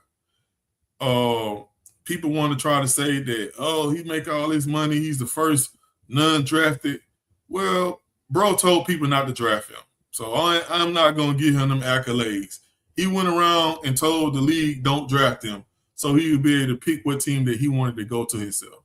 So, like I said, Austin Reeves, he cool, man. I think he's a good player, but and I'm not necessarily saying that you should have gave the money to LeBron, but what I'm saying is you could have got more tools with the money. That's how I look at it. And like I said, I'm not just gonna say bro don't deserve the money, things of that nature, but it's like it's a decision that they made to give him the money shows me what LA is about right now. Because at this point, they just about putting butts in seats. Because it's no way they finna hold up in the West with the defense up front that they gonna have. It's no way. So they made a conscious decision to give bro all this money and to not be able to really sign anybody else, outside of somebody looking for the league minimum. So I like that he got his money, but I don't respect the move, bro. It's a lazy move, bro. It's a move that tells me that like they not really trying to contend for nothing. I know Lucas said that he wanted him there, but like I just don't see like I seen him get annihilated on defense. Annihilated. And it's like in the league, people don't get defenses better. Some, they get defensive sound. They understand, how certain defenses run, being in the right place, you know what I'm saying, being able to hide good. But when you got both of these dudes on the court together, bro, man, you can't really hide either one of them. So only time will tell if this is a good payout or not. At this point in time, I really don't like it. Not from the standpoint of he got paid. I just don't like it from the standpoint of his skill set. Like his skill set for as an offensive defensive player, I just don't see I don't see where your value comes back from giving him all that money. So with that being said, Mike, this your team, your ex-team. Let's speak up what you got on it. Yeah, man. I agree with some of what you say, but some of it, yeah, it's like, because I look at it like this. I get what you're saying with the defense liability. But we also talking about a player that got better each and every season. Like the arrow keep going up for him. Yeah, like he came in the game. I'm not denying that, but we talking about Right. max money. So Yeah. when we talking about 100, when we talk about max money, Mm-hmm. I see a bona fide all-star. I see a player. When you say max, I see Ant-Man. You know, Right. For sure. when you say max, I see somebody like John Morant. Like when you say max, I see LaMelo Ball. You know, like I see those people. Like you can't put him in the category with them dudes, man. Yeah, you right. You right. But Well, he that's the forged it. standpoint I'm coming from. I'm not coming from the standpoint of like him getting his money. I'm just saying when you give somebody that player, I see something different. Like I don't see like I said, when you give Anthony Edwards a max deal, okay, cool. I can see that max money.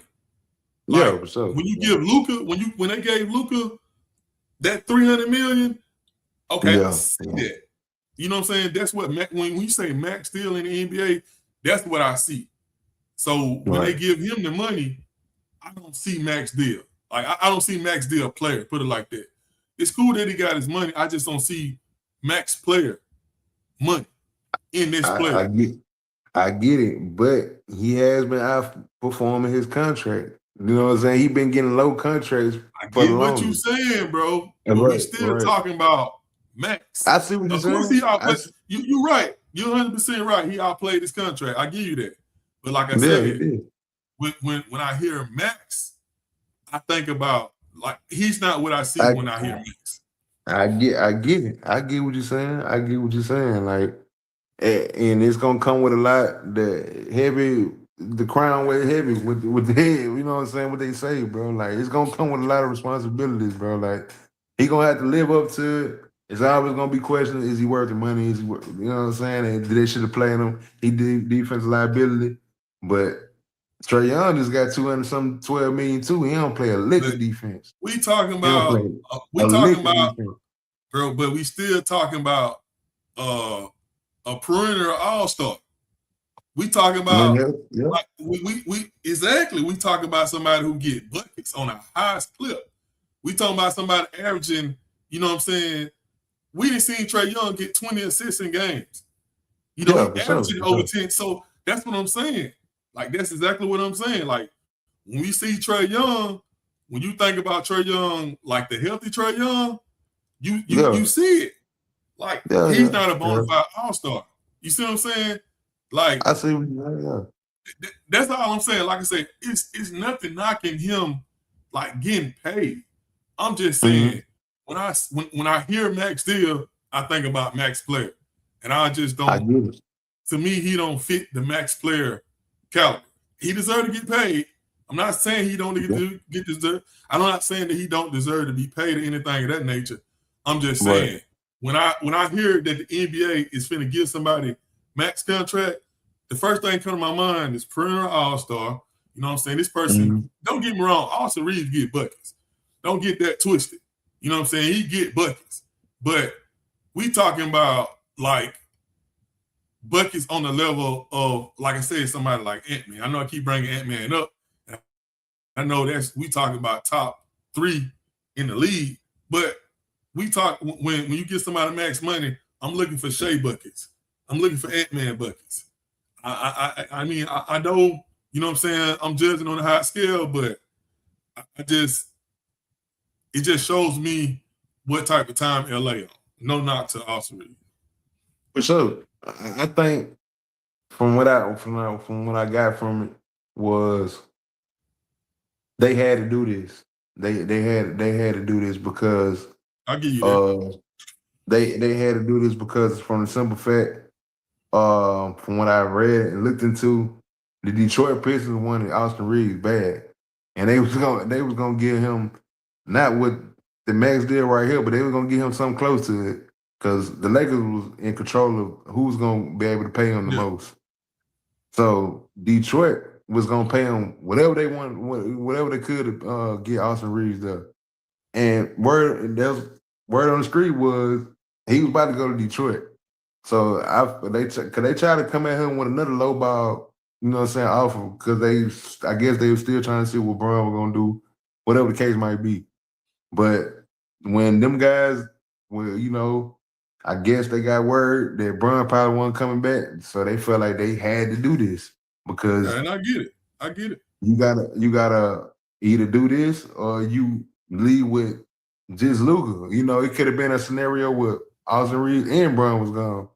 You know what I'm saying? And that would have been they would have been, you know what I'm saying, picking up their teeth, man, or trying to figure it out on the fly, bro. So I guess they felt like, hey, let's go and give him this max contract.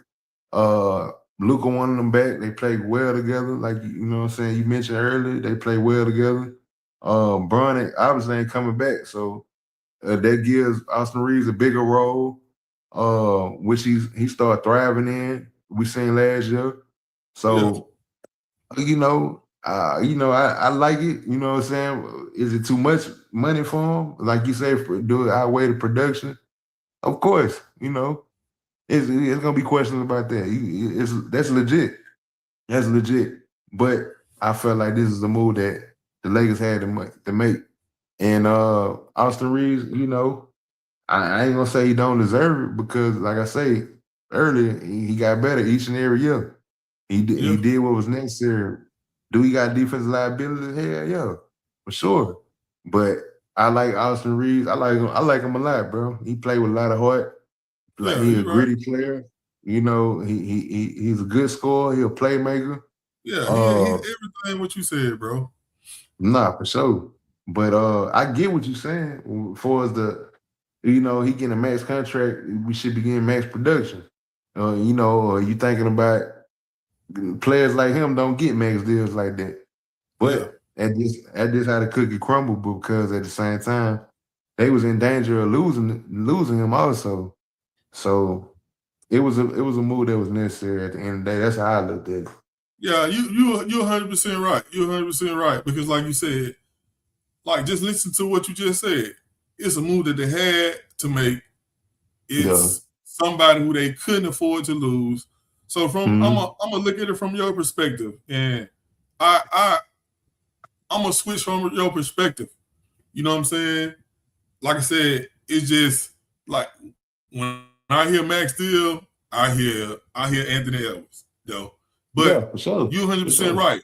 For their situation, they had no choice. They would look crazy if they'd have let him go. So whatever you had to do to keep him, you know, sometimes that's the pipe that you had to pay. So I get it. Like I said, I'm with you 100%. But with that being said, we're gonna roll into the next one. Somebody else, when you talking about trades, you know, shit, they just did a dummy move. But you know, man, I can't really put this in words, bro. Like, I can't think of no scenario that, like, they went to the deal with the money, bro, and got robbed, and was stuck there with nothing. Like, for them to, first of all, I'm gonna start here.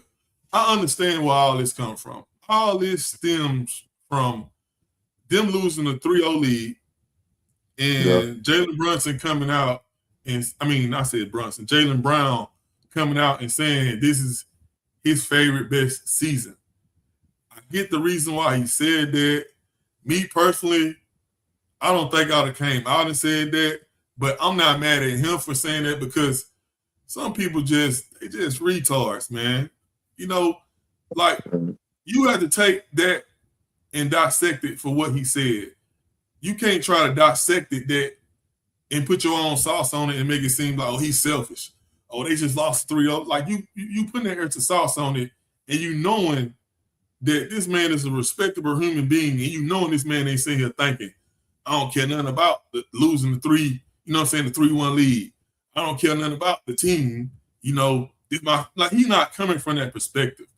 Bro is just saying, for him to be the head player on the team for 90% of the season, lead the team in scoring, lead the team in all types of statistical stats.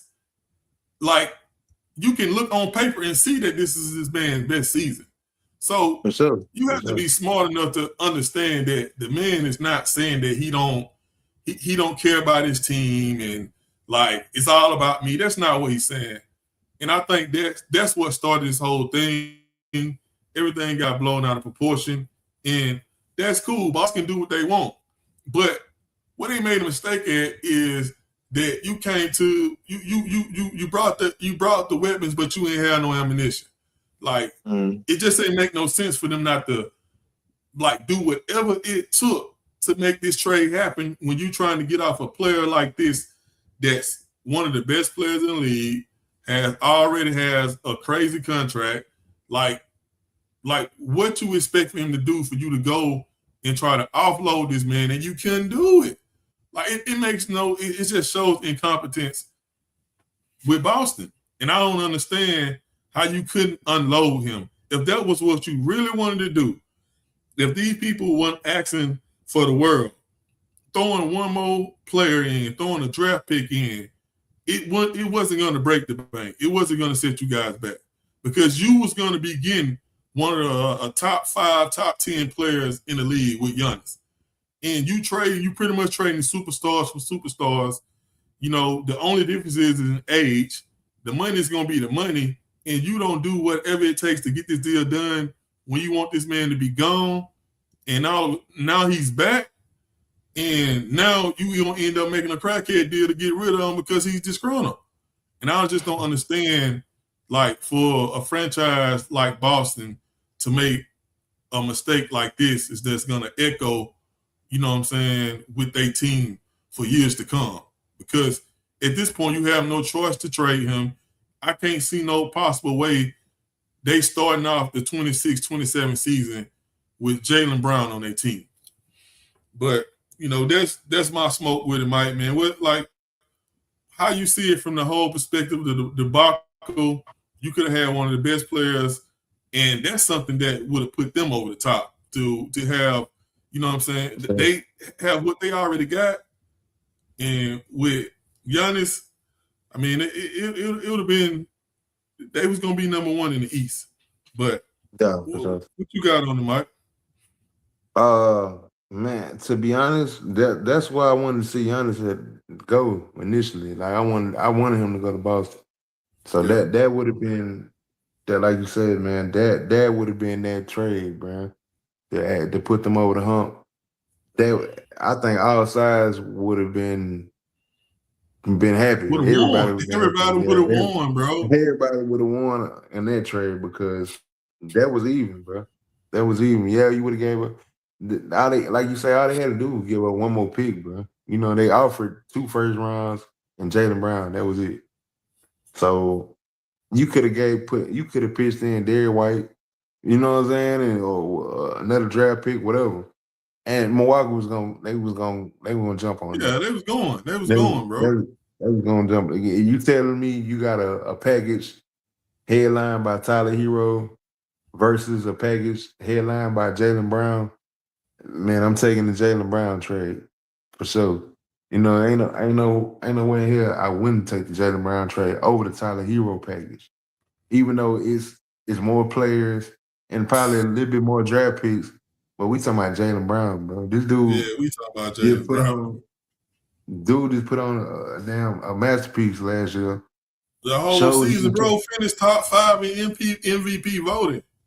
Showed he can carry a franchise by himself, bro. He been telling people, showing people, he been, you know, and he showed it last year. Tatum was out for most of the year, and Jaylen Brown really carried them dudes, bro.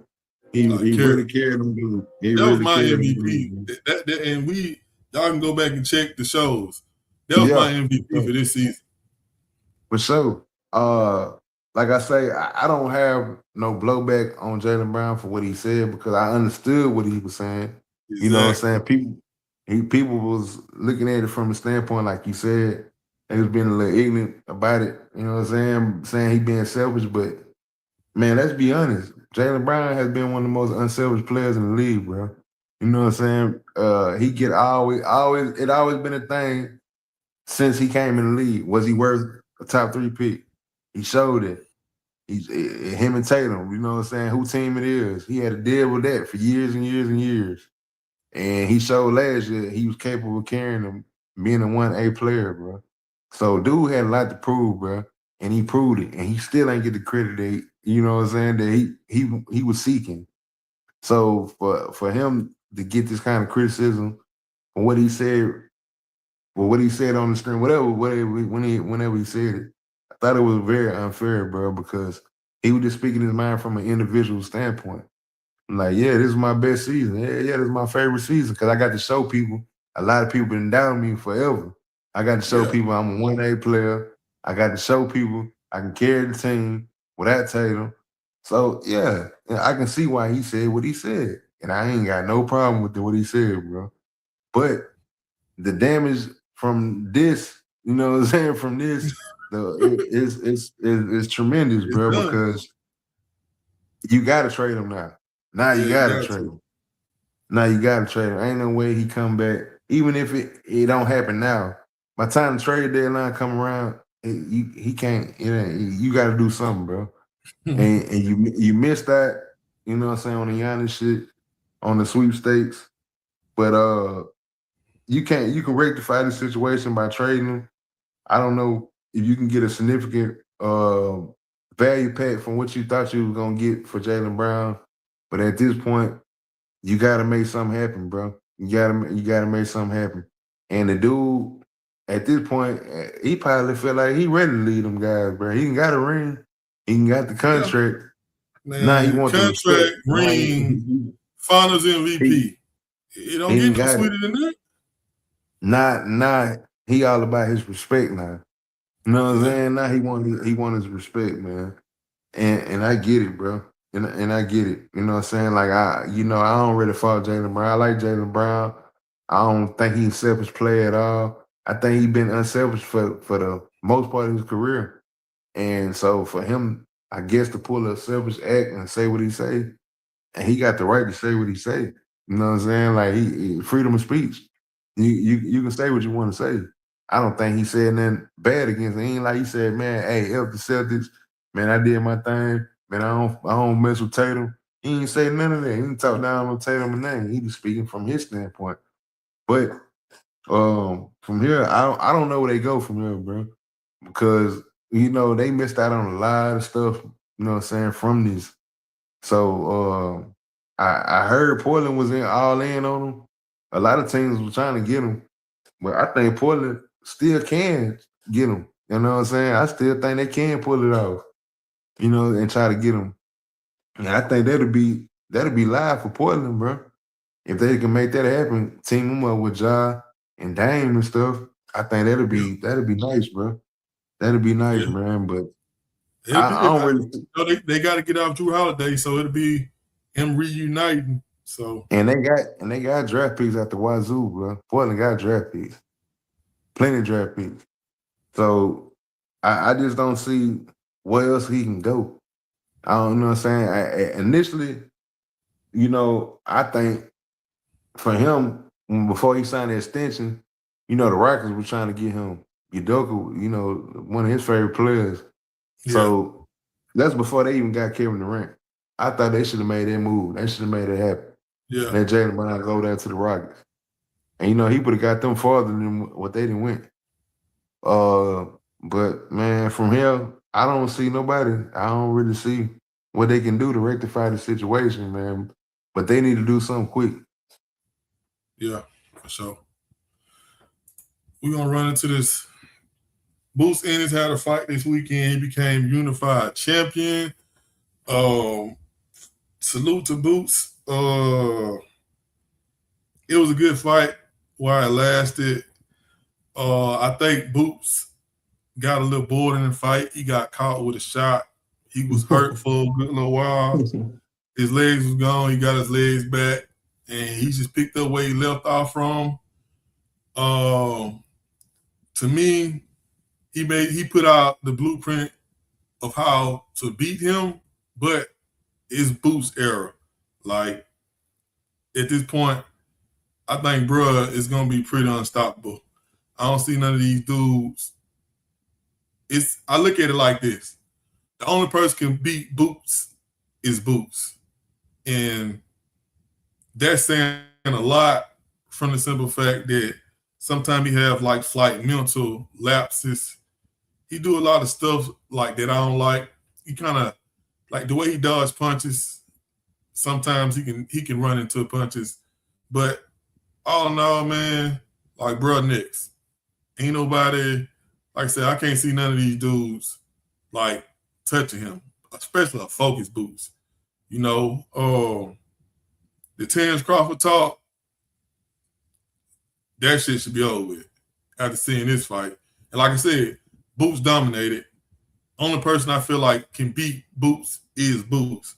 But when you talk about somebody like pretty much the GOAT of this era, when you talking about boxing, you know, everybody know I'm the biggest Earl Spence fan in the world. He smoked my boy. But I can't see this dude messing with Terrence Crawford, dog. I just don't see it. So I just feel like people who saying that he could, yeah, bro. I ain't gonna say he's gonna get smoked, but at the same time, I think he'll get smoked. But with that being said, you know, salute to Boots. No disrespect to him. He up next. Ain't nobody gonna be able to beat him. Only person I feel like can beat him is Boots. What you got on that mic, man? You know, side the Boots, man. You know, Boots is a good fighter, man. Great fighter. I like Boots. I just don't be liking when they be trying to put him against Bud, bro. Two different eras, bro. Two different. I hate when people be saying Bud ducked him, like you know, like he just had he had a choice or something, like, bro. Man, Bud didn't contribute so much to the game by the time Boots was Bro, even a thought. boxing don't even work like that. Like they Yeah, didn't even bro. come up in the same time where, like, nah, bro. Like, They was I just how don't can like you? people be trying to put Boots parallel to Bud. Like, bro, Yeah, it's not parallel at all. Like, it's no, not, bro. It's not, bro. And I'm not taking them from Boots. Boots a good fighter. nah. But But that's the part that get mixed up when you say these things. People take offense to it but if you understand and know anything about boxing, like you said, it's not parallel. Like they grew up, no, they it's came up not. in different times. You And they know, did. like the trajectory that Crawford is on, Boots haven't even like entered Nah, not his even. stratosphere for him to even come down like and fight him. Like Yeah, and I know people look at the record, 30, you know, what, 35 35, and 0, 35 and 0, 32 knockouts. 33 knockouts, 32 knockouts. Yeah, that's a hell of a record, bro. But That's a starter yeah, kick record, bro. That's a starter that's a kick. Like that's what I'm saying. If you know that's a good anything ass about record. boxing, but what But I'm saying is, if you know anything about boxing, if you go to mhm. BoxRec and look at Canelo Alvarez's record, he got the same dude on that mold like 4 times he didn't beat. So that's a good starter kick record. That's how boxing works. Like you work your way up, you fight, Yeah, you for get sure. better. For sure. They give you better opponents as you go. Once you get around about from around 25 to 35 fights, you picking up belts, and then you start fighting names. That's pretty much how boxing goes. So my bad. And that's Go ahead. you good. Nah, you good. But I gotta put the butt in it because at the same time he got a good record. He a good fighter. But this is his first time fighting somebody that's significant, bro. Like you can go Google it. Go Google all the name, all the fighters that he done fought, bro. And ain't nobody that you probably Yeah, can beat that you recognize, bro. These guys are schmoes.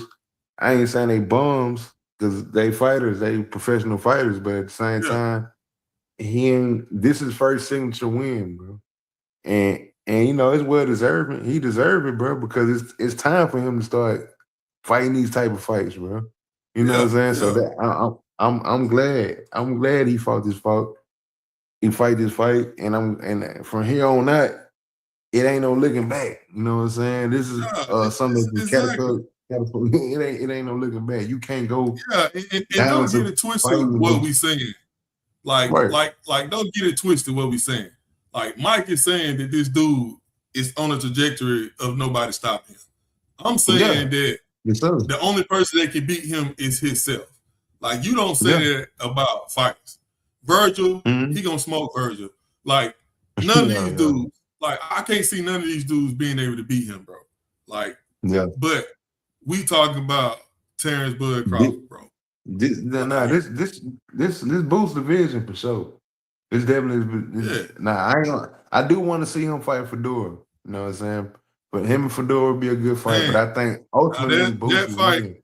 like that fight right there, if he get past Fandora, like I said, it's the trajectory that we expect out of him. It's like Yeah, you everything that got we expect out of him. We expect greatness out of him. But like I right. said, the buck has to stop somewhere, bro. And to me, Yeah. it stops with Terrence Crawford.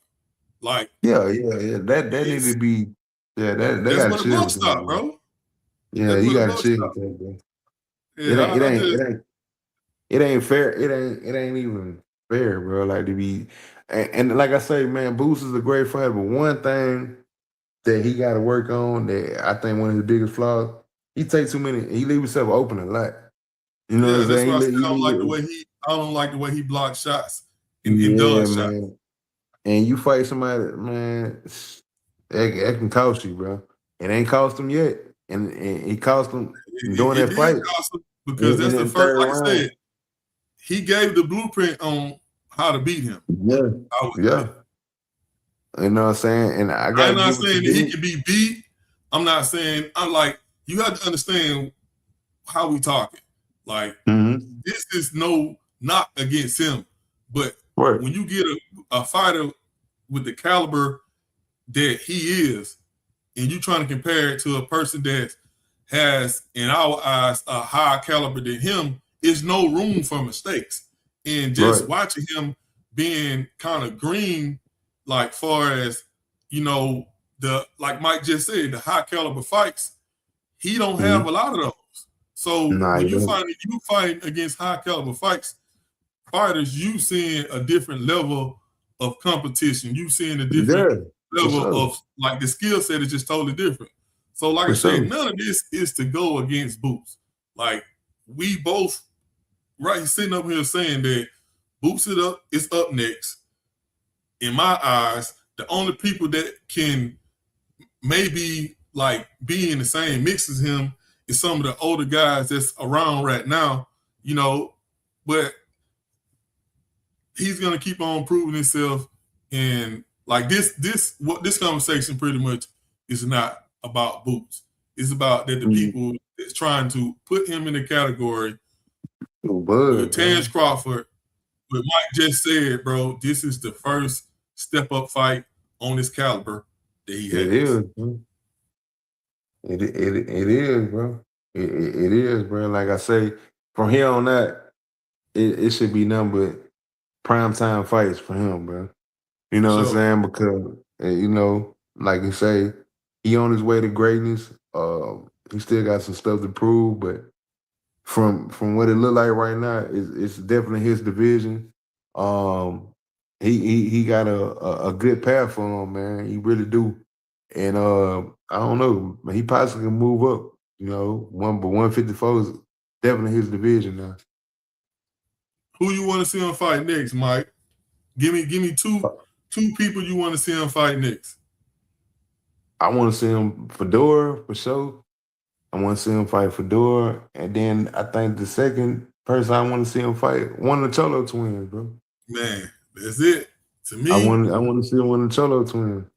that's it. I want to see him fight Fandor, and I want to see him fight Jamel.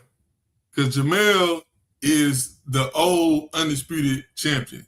Those Yeah, belts yeah, he yeah. picked up is from Mm-hmm. Jamel. Jamel Mm-hmm. was undisputed at 154. He moved Yep. up, fought Canelo. We all know how that went. Mm-hmm. I'm gonna leave that alone for the night because we'll be on here Nah, for for another sure. hour. But Nah, for sure. I'm interested to see him be in the paint. like that with Jamel with that power. Man, that him and Jamel in the paint, like, and we all know that Jamel, he don't got no glass jaw. He can take a lick. Nah. Yeah, he can. I don't think Boots hit as hard as Canelo, but he's up there when you're talking about power. Hell no. But and so yeah, that's to see the way he was in the pocket. His last fight, to see him in the pocket with Jamel, that'll be something to see. Boost his skill level, as far as his skill, you know, we would have to see how that fight go, but that's would be a fight that I would want to see. Right. You know, the Fandera fight, that's a tricky fight because he will be dealing with something that it's an anomaly in boxing. For somebody to be that big, that range, and with that type of power, you know, that's a hard task because it's just a whole unorthodox type of fighter. But yeah, them would be my two, like what you said. Yeah, I would love to see that. I think they did say he got a rematch clause with old boy though. They gotta iron it out. So I don't need to see that no more, man. That dude too slow. His speed in the first round, I seen what Boots was gonna do to him because of the speed and the athleticism. Like it's on that's what I'm saying. It's gonna be it's only a handful of people that has a chance against this dude that's left in boxing. I don't see nobody up coming. I don't see nobody already here. That's why I said the only person right now that can beat Boots is Boots. But like I said, the way he got hurt with an overhand right straight down the pipe, and his legs was gone for a while. And the way he got hit, you would have think that he would have got his legs back faster. But what I seen, and then I knew he was hurt because he was holding. But one thing I say about him, man, he was still in that paint. And I'm just like, bro, just hold on, get your legs back. Bro, he ain't care nothing about that. He's still throwing power shots, legs gone. Like, if dude had any type of other level of skills for speed, his power was good. But if he had any more speed, he probably would have clipped Boots, but Boots would have still won, I think. Because I think he would have got up. He hit him with a good shot. In which, you know, saying that's expected in boxing. I just think that Boots was in the fight, man, and he felt like, you know, I can smoke this dude, man. And he just kind of got too relaxed. But you got anything else on this Boots before we move on to the next couple of topics that we got, Mike? No, I just need people to understand, man. Stop putting the bud with this man, bro, because I respect the Boots. Yeah, bro. I respect the Boots, bro. Man, Boots will get knocked out of his boots messing with Bud, bro.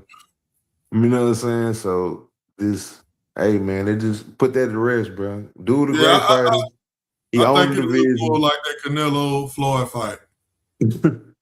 He owned the division. Just let the man be what he be without putting Bud in it, bro. Just leave Bud out there, bro.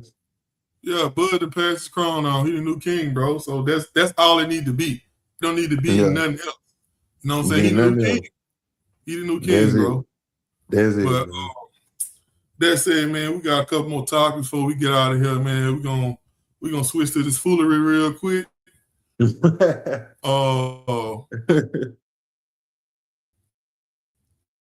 I mean, if you ever see somebody throw their career, like, we was able to see this that much since, man, people make millions of dollars like this. It's sad to see because when you know better, you do better. And I just think this is a case of bro didn't know better. You know, it's easy for us to be like, man, bro, a clown. I just came on and just said he threw his career away. It's easy to say that, but sometimes people don't know better. And I'm just gonna chalk this under the category. I just think he don't know better. He didn't know better, man. Like I said, it's sad. He got indicted today. You know, sometimes, you know, we have to live and learn. I just hope. And then he was on the verge of signing a huge contract, man. He played good for Detroit. He's one of the reasons why Detroit is kind of in between of what they're going through right now without having scoring and shooting and another guard that can, you know what I'm saying, penetrate, kick, and get buckets at the same time. Like, bro is a good player. You know, he's a second level player. You know, he's not no all-star, but he's a second level player to where he was on the verge of getting a big contract. And not on the verge, he actually got his contract, but teams didn't want to pay him until this was over. And you see, we found out a couple of days ago he got indicted. And I watched a couple of videos. I watched the video, the one that what he betted on in an indictment. You can see that he betted to get 4 rebounds, and it was for him to get 3.5 rebound, which, you know, you gamble is 4 rebounds. And bro did everything in his power at the end of the game to get that 4th rebound. It was wild to like see what they charging him with and actually see the video of him, what he was doing. Like, bro was literally with seconds left on the clock, hustling with a lead. So, like I said, bro, I just think when you know better, you do better, man. I just think he falls in the category of I just think he ain't know no better, bro. But what you got on this mic, man? When you do the crime, you got to do the damn time. No, this man can't be serious. he do the This crime. man can't be serious. Gotta do the damn time. But nah, man, I ain't really got nothing to say on dude, bro. I'm gonna keep it short, bro, with this one right here. It's unfortunate this type of stuff be in sports, bro. People think they can just get away with stuff, bro. Think you ain't gonna never get caught, bro. Get your hand caught in the cookie jar, bro. And he did, bro. And it just he paying the ultimate price for it, bro. I don't wish jail on nobody. You know what I'm saying? I don't. I really don't. But it ain't no place in sports for this type of stuff, bro. No play. You know, it ain't no place, man. So you lay your bed, you lay in it, bro. And he laying in it right now with pissy sheets, man. And so he laying in it right now. Man, something's wrong with you, bro. Man, for real. He definitely laying in it, man. And he gotta pay the piper, bro. And if that's his career, For man, sure. that's on him, bro. And like I said, I ain't really got too much to speak on it because proof is in the pudding. Shit, he guilty. I mean, he guilty. Like, I can't say, oh, nah, they tripping, bro. I don't think guilty. Oh, I think they just conspiring. Nah, he got caught red-handed, bro. Like, they showed every aspect of it. And he dead to the wrong, man. He out of line, bro. And he paying the piper for it, paying the price. Good player, but another dumb move by somebody that thought they can get over on beat the system, bro. Yeah. We just seen it, man. Do not bank on it, but we just seen this with your boy, man, the dude from the Lions, former Alabama cornerback, Teron Arnold, bro. I ain't gonna speak on it too much, but he fall in the same category, bro. Yeah. That's why I say, bro, I just feel like if you know better, you do better, bro. I just think people, it's cool to be a regular person, man. Like, it's cool to be a regular person. Like, you ain't gotta, you know, you do what you're gonna do, but at the end of the day, bro, you don't have to be no gangster. You don't have to portray being, if you ain't come from that type of stuff, bro, and then you get money and then you doing stuff like this, bro, it defeats the purpose of all those little league practices, all those high school practices, all these practices in college to get where you at, bro, to go back. So that being said, man, it is what it is. It's always going to be like I said, I ain't gonna throw no more shots, but I just like I said, I feel like if you know better, you do better. So that's where we at with it. This next Yeah. topic, man. When I seen this, man, this really broke my heart right here, man. Chris Johnson, he's a part of the 2,000 rushing yard crew. And if you watch, you know anything about football, there's only a handful of players that ever rushed for 2,000 yards in the league. And when I say a handful, I mean a handful. 8 players. Like I said, man, it just broke my heart to see him diagnosed with ALS.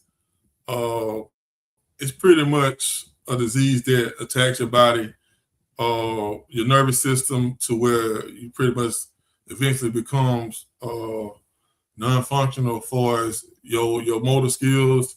When I was a kid, it was called the Lou Gehrig disease. Famous baseball player, not Lou Gehrig, but the famous baseball player for the Yankees.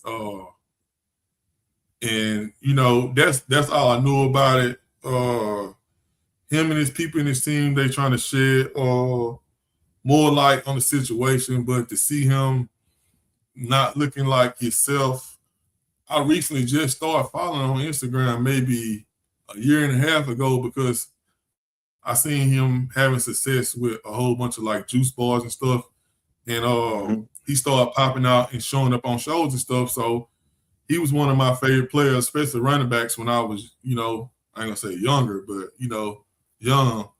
And so, you know what I'm saying? Like I said, I liked him and he was never out in the public. And he just recently started being out in the public. So I started following him and I haven't seen anything from him lately. And to wake up the other morning and going out to work and watch the whole interview. And Michael Strahan, he did a great job with the interview with them. I couldn't ask for nobody better than him to do the interview, to spread the word out. I mean, just do the whole nine. Salute. I know, Mike, he brought it to my attention.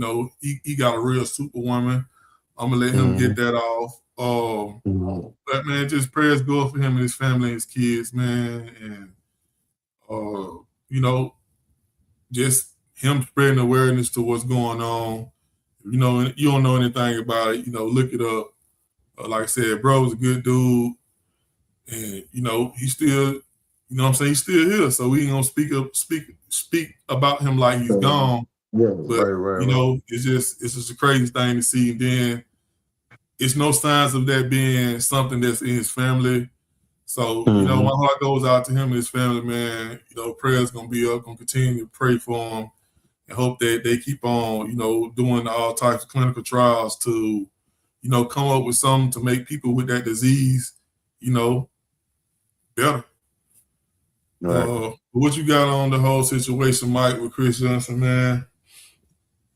Man, it's very unfortunate, bro. Like when I seen it, bro, it really did something to me, bro. Like I even got emotional about it, bro. It just, man, you just look at it, man, from a standpoint. Like first of all, he's young, still young, 39 years old, and like you said, he was just, what I'm saying, doing in the public eye. He normally ain't a guy to be in the public like that. He was just doing stuff like being at the Senior Bowl, mentoring young players, just being on the scene, man. And then at a snap of a finger, less than a year, bro, he got diagnosed with ALS. And just to see him, with that interview, man, it was heartbreaking, bro. It definitely was heartbreaking. Man, I don't have a lot of knowledge of ALS. I don't know too much about it, but to see what it did to him, man, it's something that you can't prepare yourself for, man. Nobody can be prepared for nothing like that. I'm glad to see he bringing awareness to it. He keeping a good spirit about it. Like you said, he got a good support system. My hats go off to his wife, man. His wife is definitely, been a rock for him doing this process. It is something that you can never prepare for in life. You know what I'm saying? And it just shows you how precious life is. You know, even though we're not gonna talk about like he gone or anything like that, but to see what transpired, like what it did to him, it just, man, it really puts you in the mindset and really It's make you it's grateful. You devastating, know what I'm bro. saying? It's devastating to actually see what he used to look like. Like Yeah, I said, you don't man. want to get too deep into it, man. Yes, you know what I'm saying. Prayers out to him and his family, man. Prayers out to him, man. But we know Chris Johnson, man, was always beloved in the NFL community. Always was a great running back. He didn't have a long career, but when the career that he did have, he was always productive. He's one of out of 8 players that did rush for 2,000 yards. I think he ran that when he did run for 2,000 yards, it was 2,500. I think. You know what I'm saying at the Yeah, I time. totally. You know, and that's how he got his nickname CJ2K. You know what I'm saying? Yeah, Like he was always known as the fastest player in the league when he was playing. Uh, he came out and made a name for himself. Did it the right way. Did it his way. You know, a lot of people was trying to change his ways. He was one of the players at the time to come in with gold teeth, dreadlocks, and you know, a lot of people were trying to change his image, man. yeah. And Never he was changed. himself. He never changed, man. He always was himself. And that's what we liked about him. You know what I'm saying? He wanna do to talk trash or, you know, be talk smack to you and stuff. He just put it all on the field, man. And he always gave it his all, man. And he's well respected, you know, as a football player. And he more respected off the field, man. It's just unfortunate this happened to him, man. And like I said, prayers to his family, prayers to him. He's doing the best he can with his condition. And I think he's gonna bring a lot of awareness, you know what I'm saying, with this because Yeah, it's especially being definitely him. yeah, you know what I'm saying? Like I said, I didn't have a lot of knowledge of ALS, but seeing this, it makes you want to get more knowledge about it, you know what I'm saying? Because man, it can happen to anybody, you know. It just unfortunately happened to him. And Yeah, that was you just gotta, you just gotta be grateful for what you got in life, man. for sure. That was you know, when during the Katrina, the dude with the New Orleans Saints, he had it. So the one Oh that helped yeah, him yeah. get Yeah. I know you talking about. I yeah, did yeah. see him. Yeah. Oh, Yeah, buddy. Yeah, you talking about yeah, he was one I of the think he was a first people punter or I kicker. just seen. Yeah, yeah, Yeah, yeah. yeah. I know you talking He about. was the first person I seen like with it. So like you said, Mike, man, just prayers go out for him and his family. Just wishing him the best. With Nah, that, for sure. we're gonna end the show on a little lighter note. Serena came back today after, you know, having a couple of kids, you know, just, you know, being a mother, pretty Yeah, much. yeah, And yeah. she got the itch to get back in tennis. I watched her and her sister play doubles a couple of weeks ago. Um, she unfortunately that she didn't come up with the win today, but it was good to Mm-hmm. see her back. So, you know, just salute to her, you know, taking off, not even just taking off, being pretty much the greatest tennis player of all time. Men, women, Oh yeah, like sure. you can, you know, it's a lot of people gonna disagree, but you know, that's what it is over here. So just a salute to her, you know, for not only just coming back just to, you know, for money and things of that nature, which we all know her husband is a billionaire, so that's not the case. It's just coming back for, you know, she just being a competitive person, the love for the game, and you know, just want to do something that you've been doing since you was a kid. So salute to Serena Williams. You know, hopefully next time we see her playing, she picking up the W. What you got on that, Mike, before we get out of here? Salute Serena, man. Major sports figure. Regardless of what sport, man, she did a lot for sports. So her coming back is a achievement itself because everybody don't get to do what she did. Um, and, unfortunately, she didn't get the dub, but she will always be recognized as the GOAT of tennis. You know what I'm saying? A lot of people we wouldn't even watch tennis if it wasn't for her. For So sure. she did a lot for the sport, man. And even though she I didn't don't get the know, dub, boy. I man. was watching that boy Andre Agassi back in the day when I was a Oh Jet, yeah, boy. nah, I'm just talking shit. Yeah, we know Agassi and stuff like that, but well, we all know what Serena meant for us, though. You know Yeah, what I'm for saying? sure, for sure, You know, 100%. for us. So man, anytime she get on doing her thing, man, her and Venus, you know what I'm saying? Like they did so much for the sport. Hell of a story, man. We all know their story, and we all love the Williams sisters. And much respect to Serena, man, the GOAT. Yeah, salute to Serena. So at the end of our show, we always have a segment called "Get It Off Your Chest."